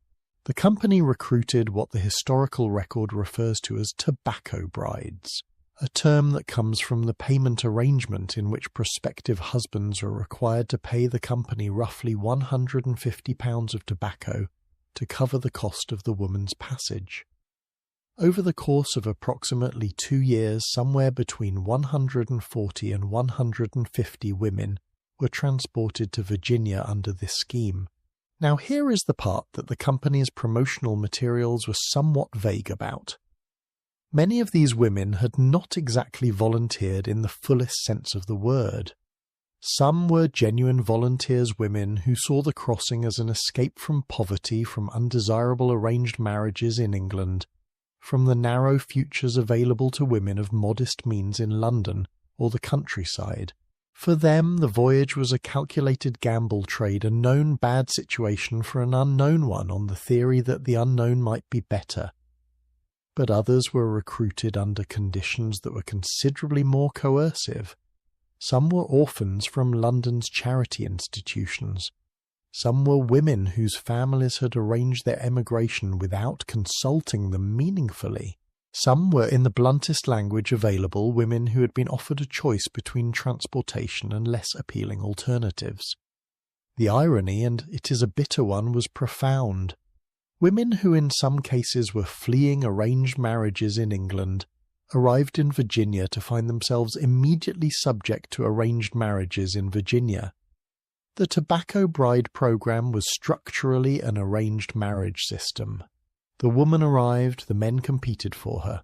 A match was made. The husband paid, she stayed. The geography had changed, the architecture had not. What makes the picture bride phenomenon of the late 19th and early 20th centuries so worth examining is how it complicates any simple narrative about choice and escape. Between approximately 1880 and 1920, tens of thousands of women from Japan, Korea and China emigrated to Hawaii and the western coast of the United States as picture brides, women whose marriages had been arranged through an exchange of photographs and letters without the bride and groom ever meeting before the wedding day.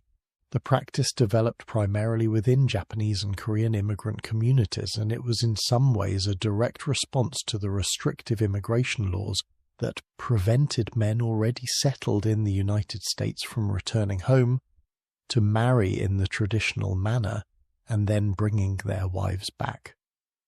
The picture bride system was a work around a bureaucratic improvisation that allowed marriages to be contracted legally in Japan or Korea and then recognized upon the woman's arrival. From the outside picture, bride marriages look like the arranged marriages we have been discussing throughout this entire story, and in many ways they were. But here is the detail that changes the texture of the history considerably.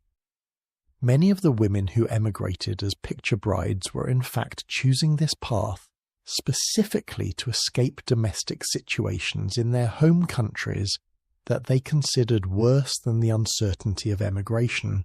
For Korean women in particular living under Japanese colonial occupation after 1910 in a society where the traditional family system offered women almost no autonomy whatsoever, emigration to Hawaii, even as a picture bride, represented a genuine expansion of possible futures. Historian Suchang Chan, whose work on Asian immigration to the United States is among the most rigorously researched available documented cases of Korean picture brides who described their emigration explicitly in these terms, not as passive transportation to a husband, but as an active choice to enter a different world where different rules might apply. They were trading a known confinement for an unknown one, and some of them calculated correctly that the unknown would prove better. The reality that awaited them was as realities usually are more complicated than either their hopes or their fears had prepared them for. Some picture brides arrived to find that the photographs their prospective husbands had sent were, shall we say, aspirationally misleading. A man who had described himself as a prosperous farmer turned out to be a labourer in difficult circumstances. A man who appeared well-dressed in his photograph had, it emerged, borrowed the clothes specifically for the occasion. The Japanese immigrant community apparently even had a term for this particular category of disappointment. She'd been deceived by a picture. Some marriages built on these shaky photographic foundations were genuinely miserable. The women were far from their families in a country whose language many of them did not speak in communities that were themselves under significant social and legal pressure from the surrounding American society. Leaving a bad marriage was in many cases even more difficult here than it had been at home, because here there was nowhere to run to, no family network, no temple in the hills, no community of women who knew the roads, and yet some of those marriages worked, some of them grew into something real, and some of the picture brides who arrived in Hawaii and California in the early 20th century went on to build lives of remarkable substance, raising families, establishing businesses, navigating the extraordinary pressures of immigration war and the internment that Japanese American families faced during the Second World War, with a resilience that their picture bride origins give some context to. Women who had already crossed an ocean to enter an uncertain life had already demonstrated something about themselves. They were not women who waited passively for circumstances to improve. They were women who made the best calculation available and acted on it. There is a story from this era that I find particularly striking, and I want to share it, because it illustrates something about the texture of individual experience within these large historical patterns. Her name was Rio Araite. She emigrated from Japan to San Francisco in 1909 as a picture bride at the age of 19. What we know about her comes from a brief autobiographical account that was recorded by oral historians decades later, and it is worth sitting with for a moment. She described arriving at Angel Island, the immigration processing station in San Francisco Bay, where Asian immigrants were detained sometimes for weeks or months while their paperwork was reviewed. She described the uncertainty of that detention, not knowing whether she would be admitted or turned back. She described meeting her husband for the first time on the dock after her release, and the particular strangeness of marrying a man whose face she recognized from a small photograph, but whose voice she'd never heard. She said in the recorded account that she'd not come because she was excited about the marriage. She'd come because the alternative, remaining in her village in Japan in the domestic situation her family had arranged for her, had seemed to her at 19 like a kind of slow disappearance. She had chosen uncertainty over invisibility. That phrase has stayed with me. Uncertainty over invisibility. It seems to me a precise description of what the women throughout this entire history were doing in their different ways across their different centuries. Not necessarily choosing freedom was rarely on offer, but choosing the version of constraint that at least left them visible to themselves. Let me ask you something.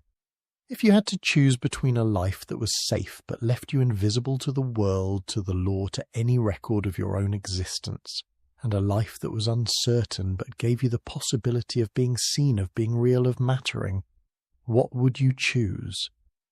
I think most of us sitting comfortably wherever we are right now would say the second one. We would choose visibility. We would choose uncertainty. But I also think most of us, if we are honest, have not been asked to pay the full price of that choice.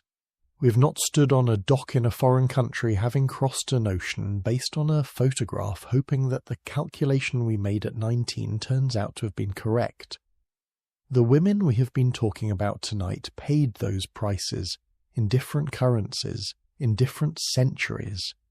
But the bill was always real. The ocean crossings of the 16th through early 20th centuries represent one of the most dramatic expressions of the impulse we've been following throughout this story. The impulse to go somewhere, anywhere that is not here. To believe that geography, if not law, might offer something that law had refused. And in some cases it did. In some cases the distance was enough. The new world really was different enough, loose enough, unformed enough that a woman could arrive and become something that the old world had decided she was not allowed to be. In other cases the distance was simply the same cage with a different view. But here is what strikes me about all of these ocean crossings. The tobacco brides of Virginia, the picture brides of Hawaii, the countless women who crossed various seas in various centuries for various degrees of choice. Not one of them was running towards something unknown. They were running away from something they knew too well. And that distinction between fleeing the known and seeking the unknown is, I think, the quiet heartbeat of this entire history. Which brings us finally to the part of the story that is hardest to tell. Because everything we have discussed tonight, the medieval courts, the convent walls, the forests of Kamakura, the docks of San Francisco, all of it lives comfortably for most of us in the past, in history, in the safely distant world of people who lived before us, and whose struggles, however real, are over. But there is a version of this story that is not over. There is a version of this story that is happening right now, in cities you know, in communities not far from wherever you're sitting, in the same year, the same month, the same week in which you are listening to these words. That part of the story, the part that history has not yet resolved, is the one I want to bring you to next, and it is the most important chapter of all. Before we step into the present, and we will, I promise we're almost there, there's one more chapter of the past that I cannot skip over, because if the history of women and arranged marriage has a story that defies every category we have tried to build around it, not quite escape, not quite submission, not quite revolution, but somehow all three at once, it is the story that unfolded inside the walls of the Ottoman imperial palace in Constantinople in the 16th century. And at the centre of it stands a woman who was by any reasonable measure one of the most politically consequential human beings of her era. A woman who did not run from a forced situation. A woman who ran straight into the centre of power and rewrote the rules from the inside. Her name, the name history remembers her by, was Hurrem Sultan. To understand what Hurrem did, you need to understand the system she was working within, and the Ottoman harem. I want to say this carefully because it is one of the most misunderstood institutions in popular history, was not what European imagination for centuries insisted it was. The word harem comes from the Arabic harem, meaning a sacred or forbidden space. It referred to the private domestic quarters of an Ottoman household, and in the case of the imperial palace, the Topkapi Palace in Constantinople, it referred to a vast, complex, institutionally sophisticated world that housed not just the sultan's wives and concubines, but his mother, his sisters, female slaves, servants, administrators, and educators. At its height, the imperial harem housed several hundred people and functioned with the organizational complexity of a small government. The women within it were not simply waiting, they were navigating. They were forming alliances, managing rivalries, educating themselves and each other, accumulating influence through proximity to power in ways that the formal political structures of the empire entirely excluded them from but could not entirely prevent. And they were, it must be said, plainly there, without having chosen to be. Most of the women in the imperial harem had entered it as slaves captured or purchased, transported from their homelands, integrated into the Ottoman household economy in ways that gave them no initial agency whatsoever. The harem was at its foundation a system built on profound unfreedom. What Hurrem did within that system is therefore all the more extraordinary for the constraints it started from. She was born sometime around 1502 or 1503, probably in the Ruthenian region of what is now western Ukraine, though historians continue to debate the precise location. Her birth name was almost certainly Anastasia Lisowska, though the records from that period are fragmentary enough that certainty is elusive.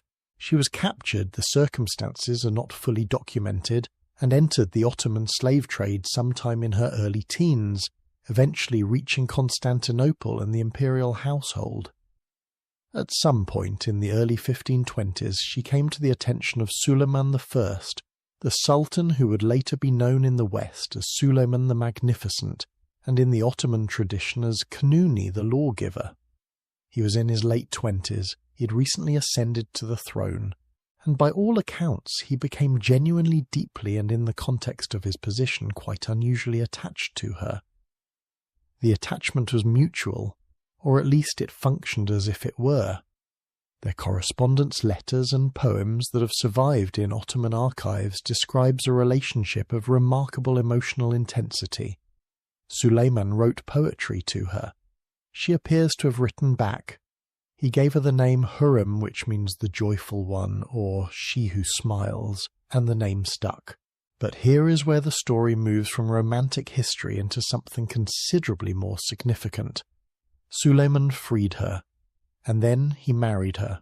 To understand why this was so extraordinary, you need to understand what it violated. The Ottoman imperial system had by the 16th century developed an unwritten but deeply entrenched practice regarding the sultan's relationships with women. A sultan did not marry his concubines. This was not simply custom, it was in the political logic of the empire a structural necessity. A freed and legally married wife would have rights, she would have formal status. Her children would have claims that could not be as easily managed as the claims of a concubine's children. And perhaps most importantly, a wife could not be simply set aside if political circumstances changed. The mothers of previous sultans had wielded significant informal influence. The role of the Valide Sultan. The sultan's mother was one of the most powerful positions in the empire, formal enough to have its own protocols and staff, but even those women had almost never been legally married to a sultan. They had been concubines who happened to produce heirs. Hurrem changed all of that. She became Haseki Sultan, a title that had to be essentially invented for her, because no prior category existed for what she was. She was the legally married wife of the reigning Ottoman Sultan, a freed woman with formal legal status, living openly in the palace rather than in the harem, corresponding independently with foreign rulers and dignitaries wielding influence that foreign ambassadors reported in their dispatches home, with a mixture of astonishment and in some cases undisguised alarm. The Venetian ambassador Bernardo Navigero wrote in 1553 that Hurrem had more power over the Sultan than any woman had ever had over an Ottoman ruler. The Polish ambassador wrote similar observations. The Habsburgs, who were at various points at war with the Ottoman Empire, kept careful track of her influence because it was diplomatically relevant. She was not a background figure. She was a political actor. Now, I want to be honest about the full picture here because Hurrem Sultan is a figure who's been simplified in many directions by many different agendas. She's been romanticized, the slave girl who won the Sultan's heart. She's been demonized, the foreign manipulator who corrupted the noble Ottoman tradition. She's been claimed as a feminist icon and dismissed as a beneficiary of proximity to male power. The historical reality, as best as scholars can reconstruct it, is more textured than any of these versions. She was undeniably politically astute. She cultivated alliances with key figures at court, including her son-in-law Rustem Pasha, who served as Grand Vizier. She was involved in the complex and devastating politics around the succession. Suleiman's eldest son, Saidzada Mustafa, born of a different concubine, was eventually executed in 1553, an event that historians have long debated, and that Hurrem's role in, if any, remains genuinely uncertain and contested. She was also, by all accounts, genuinely philanthropic, in ways that were publicly visible and substantive. She commissioned significant architectural projects in Constantinople and in Jerusalem, including a mosque complex, a school, a hospital, and a women's hospice in Jerusalem that served both Muslim and Jewish communities. These were not symbolic gestures. They were substantial public works funded from her own resources built under her direction. She was a complex human being operating in a complex situation with the tools available to her, which is, when you think about it, exactly what every woman in this story has been. But here is the dimension of Hurrem's story that I find most relevant to the larger history we have been tracing all night. She did not escape the system. She could not, and she knew it. Escape was not an option that was structurally available to her in the way it was, however narrowly, available to a medieval European woman who could reach a convent or a Japanese woman who could reach Tokaji. What she did instead was something that required a different kind of courage and a different kind of intelligence. She made herself so central to the system that the system could not function as it had before she arrived. She did not break the cage. She became essential to the person who held the key. That is not the heroic narrative we typically celebrate. It is not the dramatic midnight escape or the pamphlet addressed to Parliament. It is something quieter and in some ways more honest about the actual options available to most women in most of history. You work with what you have. You find the specific leverage point that your specific situation affords, and you press on it consistently, intelligently for as long as it takes. There is a question worth sitting with here. Do we admire Hurrem? Do we admire the woman who did not run, who did not refuse, who instead mastered the system that had captured her and bent it, however partially, to her own purposes? I think the honest answer is, it is complicated. And I think that complication is actually the point. Because history is full of women who had no access to the kind of direct refusal we might wish they had been able to make. Women for whom the Enchiridion was too far the disguise, too risky the pamphlet, too dangerous. Women whose only available tools were patience and perception and the careful cultivation of whatever small influence proximity to power might offer. Those women made choices too.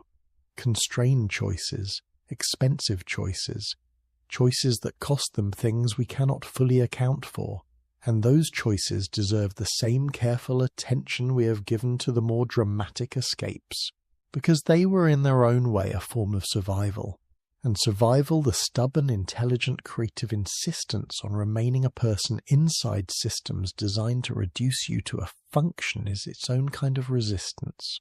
Hurrem Sultan died in 1558, having outlived several of her children, and having spent over 30 years as the most powerful woman in an empire that stretched from the borders of Austria to the Persian Gulf, from the Crimea to the coast of North Africa, Suleiman reportedly went into mourning for 40 days after her death.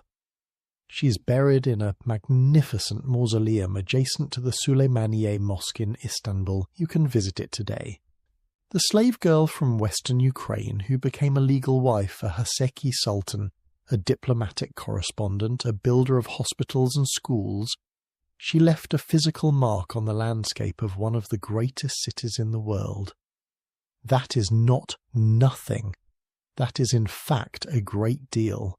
The women we have followed tonight, from Babylonian bride contracts to the docks of Virginia, from the convent walls of medieval Germany to the corridors of Topkapi Palace, all navigated versions of the same fundamental problem. A world that had decided in advance and without asking them who they were and what they were for. Some of them ran, some of them hid, some of them waited, some of them fought with pamphlets, and some with patience, and some with the particular devastating intelligence of a woman who has understood the system she's inside more clearly than the people running it. None of them had it easy. None of them had access to what we would recognize as justice. And most of them left almost no trace in the historical record, which is itself a kind of testament to how thoroughly the systems they were navigating tried to erase them. But they were real, every single one of them, and the world they were running from or toward or through is closer to our world than we sometimes like to think. How close exactly, that is the question waiting in the next chapter. Because the story we've been telling does not end in the 16th century or the 18th or the 19th. It ends, or rather it refuses to end, in a city near you, in a courthouse you might recognize, in a conversation happening right now between a young woman and the people around her who have decided they already know what her life should look like. That chapter is next, and it may be the one that stays with you longest. Something shifted in me the first time I came across a particular statistic. Not because statistics are usually the most moving thing in the world, they rarely are, honestly. Numbers have a way of keeping us at a comfortable distance from the reality they describe. But this one landed differently. In the year 2012, the United Kingdom government established a dedicated forced marriage unit, a joint operation between the Foreign Commonwealth and Development Office and the Home Office, specifically created to handle cases of forced marriage involving British nationals. In their first full year of operation, they handled 1,485 cases. 1,485 cases in one country in 1 year, and that number represents only the cases that were reported. Only the people who found a phone number to call, or a teacher willing to listen, or a moment of private access to a device that their family did not monitor.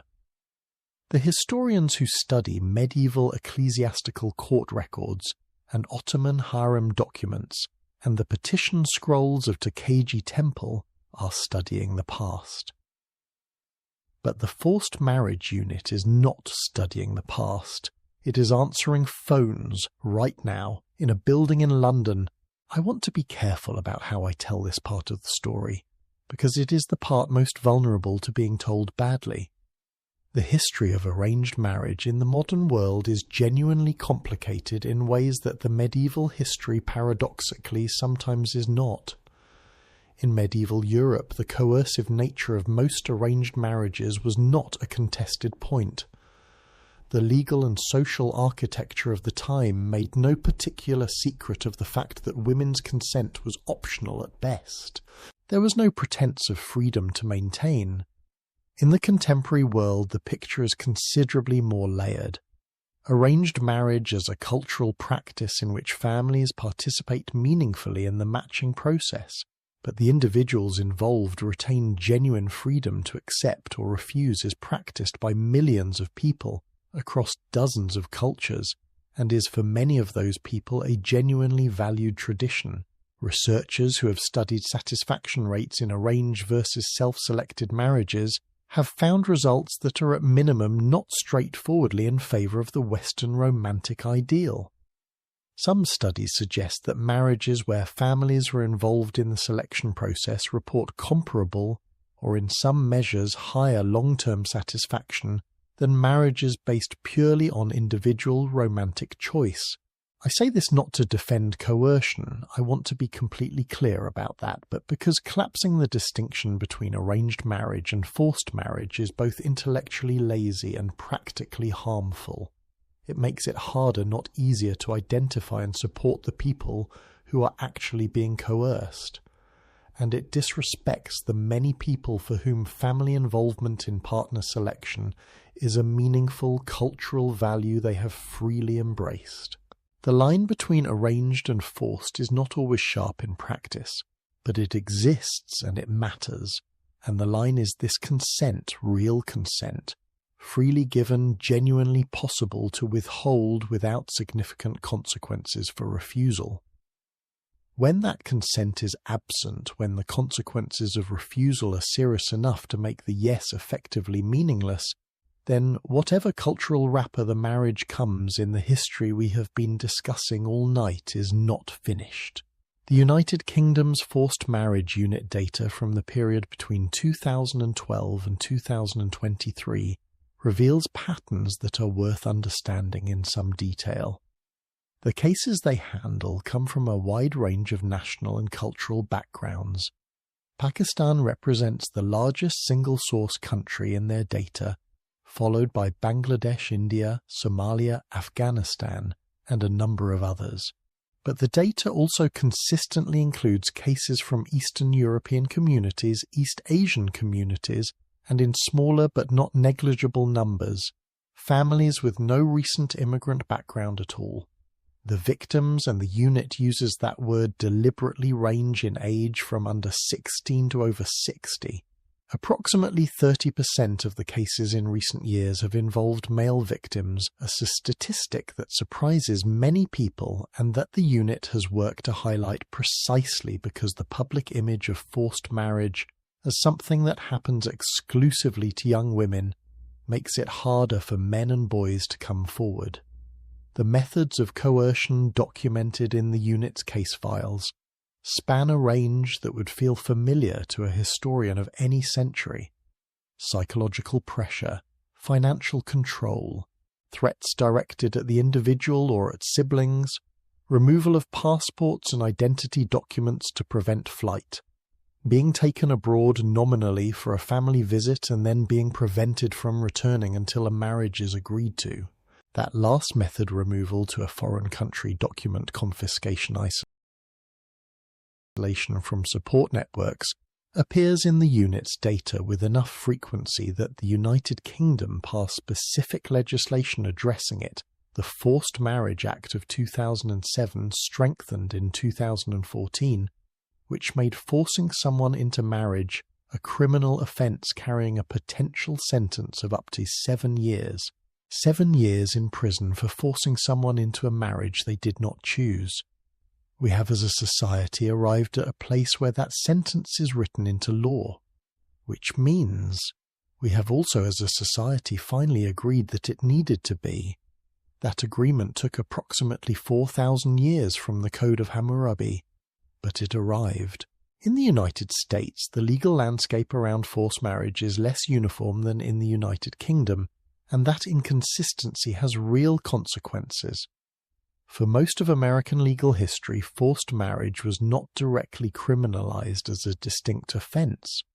Cases might be prosecuted under related statutes, kidnapping, unlawful imprisonment, domestic abuse, but the specific act of compelling someone into marriage had no dedicated legal recognition. Unchained. At last, an organization founded in 2011 specifically to combat forced marriage in the United States has documented cases from all 50 states and has worked to close what advocates describe as a significant legal gap. Their data, compiled through a combination of hotline calls, legal case records, and survivor interviews, suggests that forced marriage affects communities across the full demographic spectrum of American society, though certain communities show higher concentrations. South Asian, East African, and Middle Eastern immigrant communities appear frequently in the data, but so do certain fundamentalist religious communities with no recent immigrant background communities where the practice is justified on theological rather than cultural grounds, but the coercive mechanism is the same. The founder of Unchained at last. Frady Rice left a forced marriage within an Orthodox Jewish community in New Jersey. Her story, documented in detail in multiple published interviews, describes the experience of being married at the age of 19 to a man her family had selected, of trying to leave the marriage years later and finding herself without financial resources, without employment history, without the social and professional infrastructure to sustain independence, and with a community that applied significant pressure to keep her in place. She eventually left. She eventually built a career, raised her daughters, and founded an organization that has since helped hundreds of people in similar situations. But she's consistently precise about one thing. Her case was not extreme in the context of forced marriage. It was in many respects typical. The extremity lay not in unusual violence or unusual cruelty. It lay in the systematic structural removal of the conditions that make genuine choice possible.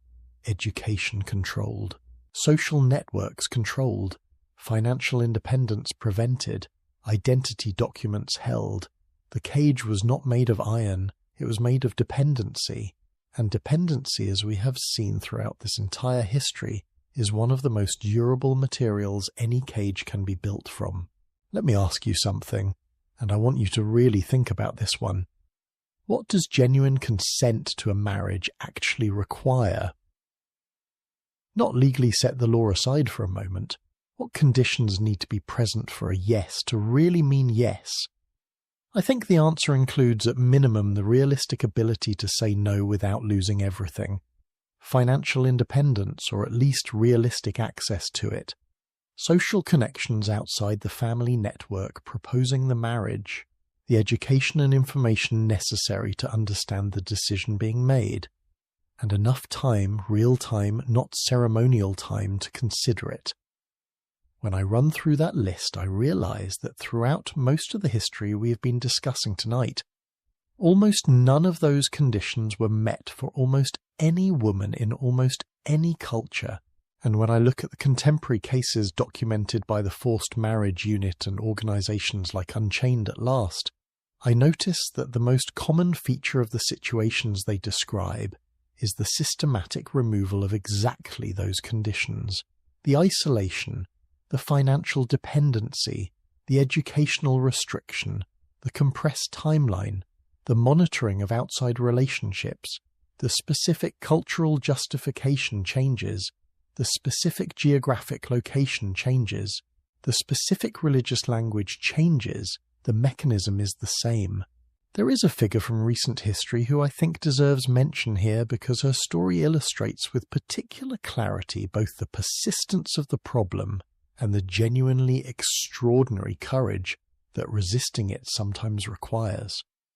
Rahaf Mohammed was a Saudi Arabian woman who in January 2019 barricaded herself in a hotel room in Bangkok, Thailand, after fleeing her family during what had been presented as a family trip. She had been attempting to reach Australia, where she intended to seek asylum.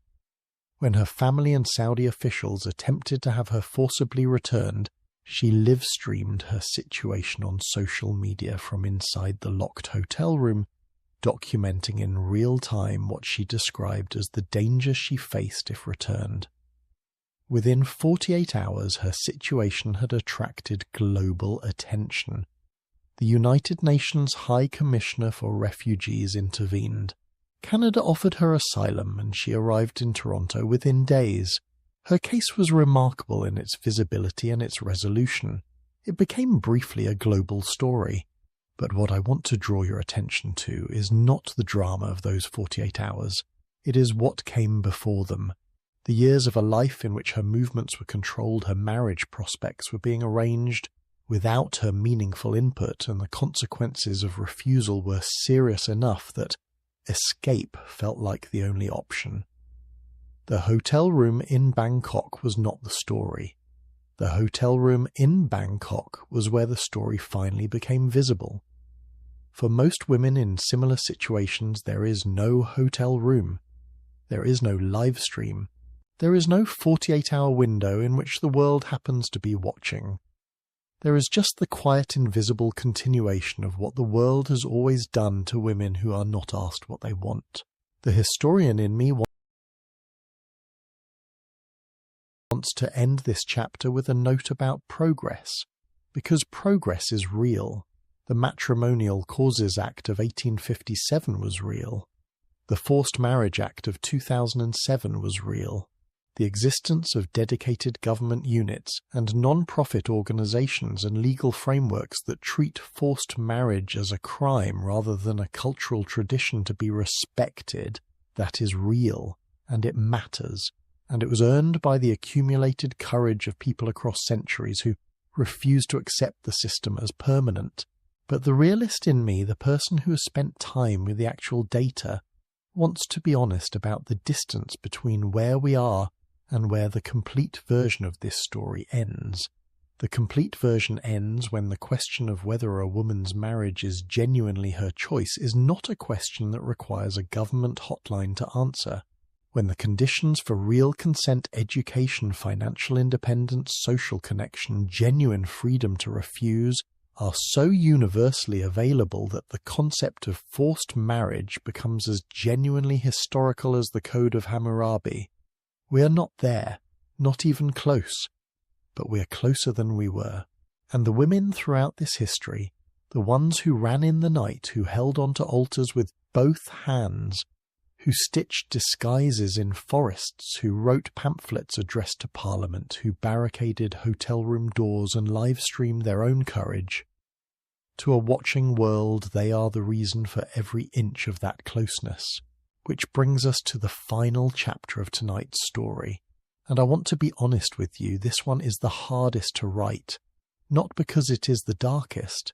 It is not. It is actually in many ways the most hopeful thing I have to tell you tonight. But it requires us to sit with something that does not resolve cleanly. Something that history has been building toward for 4,000 years and has not yet finished building. The last chapter is about what we carry forward, what the women in this history left for us even when they left no name, no record, no trace, other than a petition in a temple archive or a line in a manorial court roll. What they left and what we owe them in return. That is where we are going next. And then finally we can rest. We've travelled a long way tonight, from the clay tablets of Babylon to the hotel rooms of Bangkok. From a young woman hiding in an alley in medieval France to a teenager barricading a door with a hotel room chair and a phone and the entire watching internet. From the forest where Catalina de Erauso sat alone with a needle and thread remaking herself stitch by stitch to the petition scrolls in the archives of a Japanese temple that have survived 7 centuries of earthquake and war and the casual indifference of history. We have covered a lot of ground, and now at the end of it I want to slow down. I want to do the thing that I think this particular story earns and requires. I want to talk about what we actually owe these women. There is a concept in historical scholarship that I find genuinely useful, though it sometimes gets used in ways that feel too clinical for what it is describing. Historians call it the problem of the silenced archive. It refers to the fundamental gap between what happened in the past and what the historical record preserves, and more specifically to the ways in which that gap is not random. The silences in the archive are not accidents. They reflect with almost mathematical precision the distribution of power at the time the records were created. What this means in practice is something quite specific and quite troubling.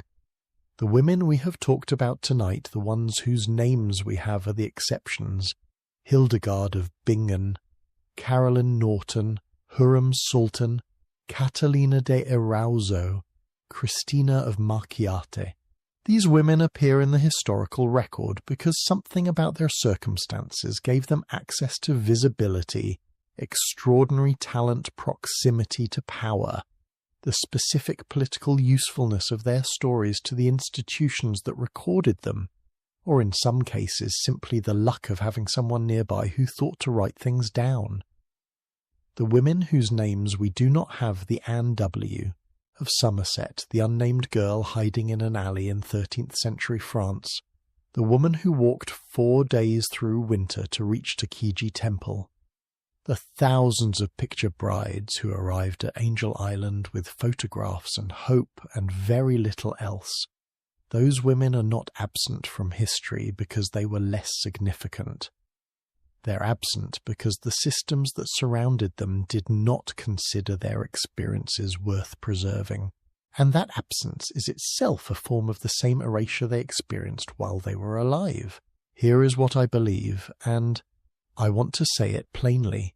Every single woman in this history who felt the wrongness of her situation, who knew in whatever language her particular culture gave her for such knowledge that what was being done to her was unjust, was right. Not by the standards of a later era imported backward onto an earlier one, not by the privilege of hindsight, but by the most basic standard available to any human being in any century, the knowledge felt in the body before it can be articulated in words that your life is being taken from you by people who do not have the right to take it. That knowledge did not require the 18th century Enlightenment to exist. It did not require modern feminist theory. It did not require a legal framework that recognized it as legitimate. It existed in the 12-year-old Babylonian bride who did not want to go. It existed in the medieval noblewoman gripping an altar with both hands. It existed in the Korean picture bride who chose uncertainty over invisibility. It was always there. The systems we've been describing were not systems that prevented women from feeling the injustice. They were systems that prevented women from acting on what they already knew. That distinction seems important to me, because it means the resistance was never absent. It was only ever suppressed, and suppression and absence are not the same thing. I want to share one more story. Small one, quiet one. It comes from the English county of Essex from the year 1604. The record survives in the archive of the Archdeaconry Court of Essex, one of those dry institutional repositories of ecclesiastical legal proceedings that most people have never heard of and that historians quietly treasure because of what occasionally surfaces in them. The case involves a woman named Alice. No last name given described in the document as the wife of a yeoman farmer. She had left her husband sometime in the previous year. She'd been found brought before the court and required to give an account of herself.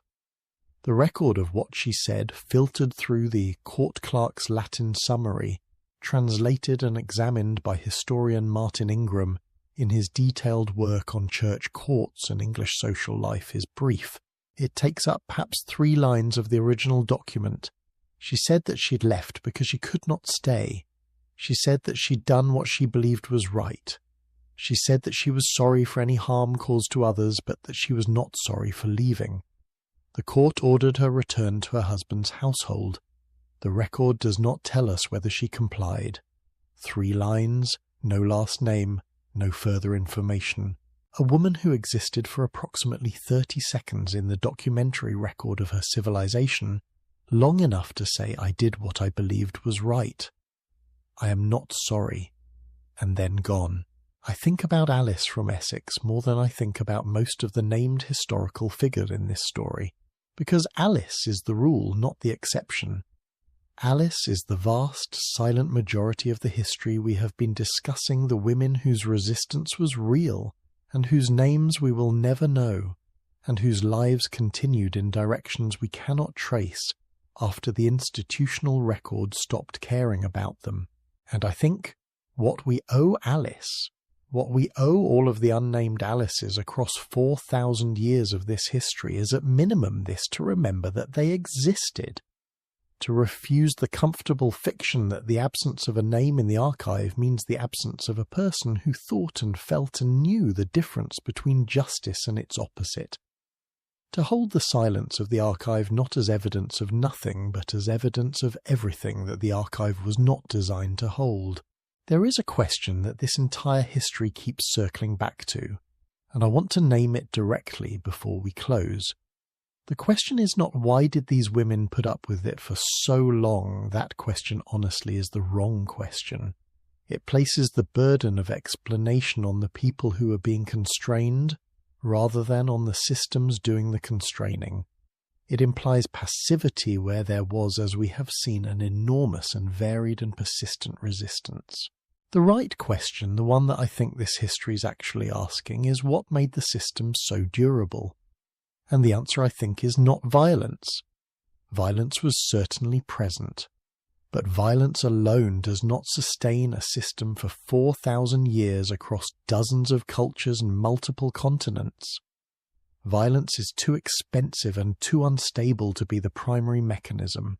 What sustained these systems was something more efficient than violence, and in many ways more difficult to dismantle. It was the internalization of the system's logic by the people inside it. When a daughter grows up in a world where she's never seen a woman own property independently, she does not experience the inability to own property as a deprivation. She experiences it as reality. When a boy grows up in a world where the arrangement of his future wife's marriage is understood as an expression of paternal love and family care, he does not experience his future wife's lack of consent as a cruelty. He experiences it as the natural order of things. The systems we've been discussing were so durable not because they were enforced with overwhelming external force, though they were sometimes enforced with force, but because they were reproduced generation after generation by people who had grown up inside them and had never been given the conceptual tools to imagine anything different. This is why the women who refused the ones who ran, who held altars, who wrote pamphlets, who stitched disguises in forests were doing something more significant than personal survival. They were introducing into the reproductive cycle of an unjust system a piece of information that the system was trying to prevent from existing. The information that it did not have to be this way. That one piece of information passed between women in temple courtyards, encoded in forbidden letters embodied in the existence of a woman living freely under a name that was not her birth name, was the most subversive thing in the history we have been discussing. Not the escape itself, the knowledge that escape was possible. And here is where I think the contemporary relevance of this history becomes most clear. The work that organisations like the Forced Marriage Unit in the United Kingdom unchained. At last in the United States, Karma Nirvana in Britain and dozens of smaller organisations around the world are doing it, is not primarily the work of enforcement, though enforcement matters. It is primarily the work of information.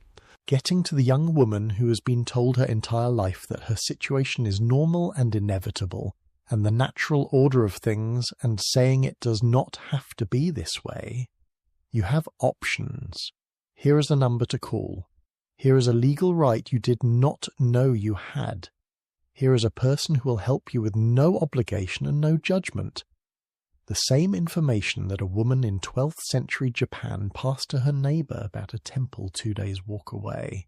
The same information that a sympathetic abbess passed to a girl who arrived at the convent gate in the middle of the night. The same information that Caroline Norton encoded in pamphlets and sent to every member of Parliament she could reach. The delivery mechanism has changed. The information is the same. It does not have to be this way. We've been together for a long time tonight. If you've made it this far through all 12 chapters of this particular corner of history, I want to thank you. Not in the performative way, but genuinely, because the kind of attention this story requires is not passive. You've been thinking tonight as well as listening. I know that because the story demands it. history is not a collection of facts about dead people. It is an ongoing conversation between the past and the present, a conversation in which we get to be participants if we choose to be. And choosing to understand the history of women who ran, who refused, who held altars and stitched disguises and wrote pamphlets and walked 4 days through winter. That choice is itself a small act of solidarity with all of them. They could not know that anyone would be listening centuries later in the dark with a blanket pulled close. They had no way of knowing that their stories, most of which they did not expect to survive, would travel this far. But here we are, and I think that means something. The Babylonian bride whose name the clay tablets did not record. The girl in the alley in medieval France. Alice from Essex who said she was not sorry. The woman who walked to Tokaji in winter. Caroline Norton who won rights she herself never fully accessed. Hurrem Sultan buried in Istanbul with a mausoleum that overlooks the city she helped shape.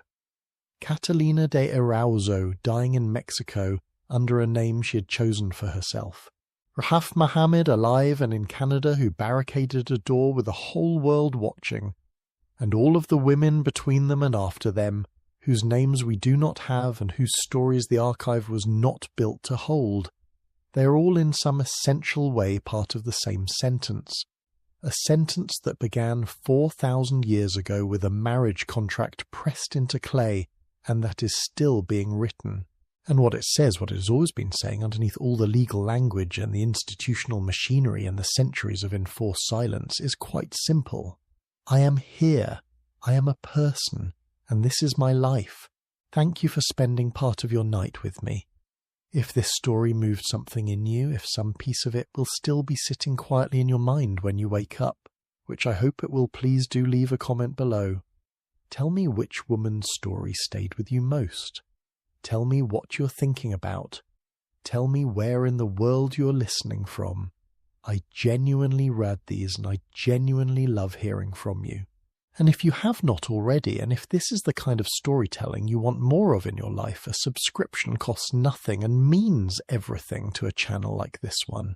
It is the best way to make sure the next story finds its way to you. Because there will be a next story. There always is. History is, if nothing else, inexhaustible. And the parts of it that deserve to be told, the quiet parts, the overlooked parts, the parts that the archive tried to lose and did not quite manage to those parts, have a way of insisting on being heard. So get some rest, let the night do its work, and whenever you're ready, I will be here, with another story waiting in the dark. Good night.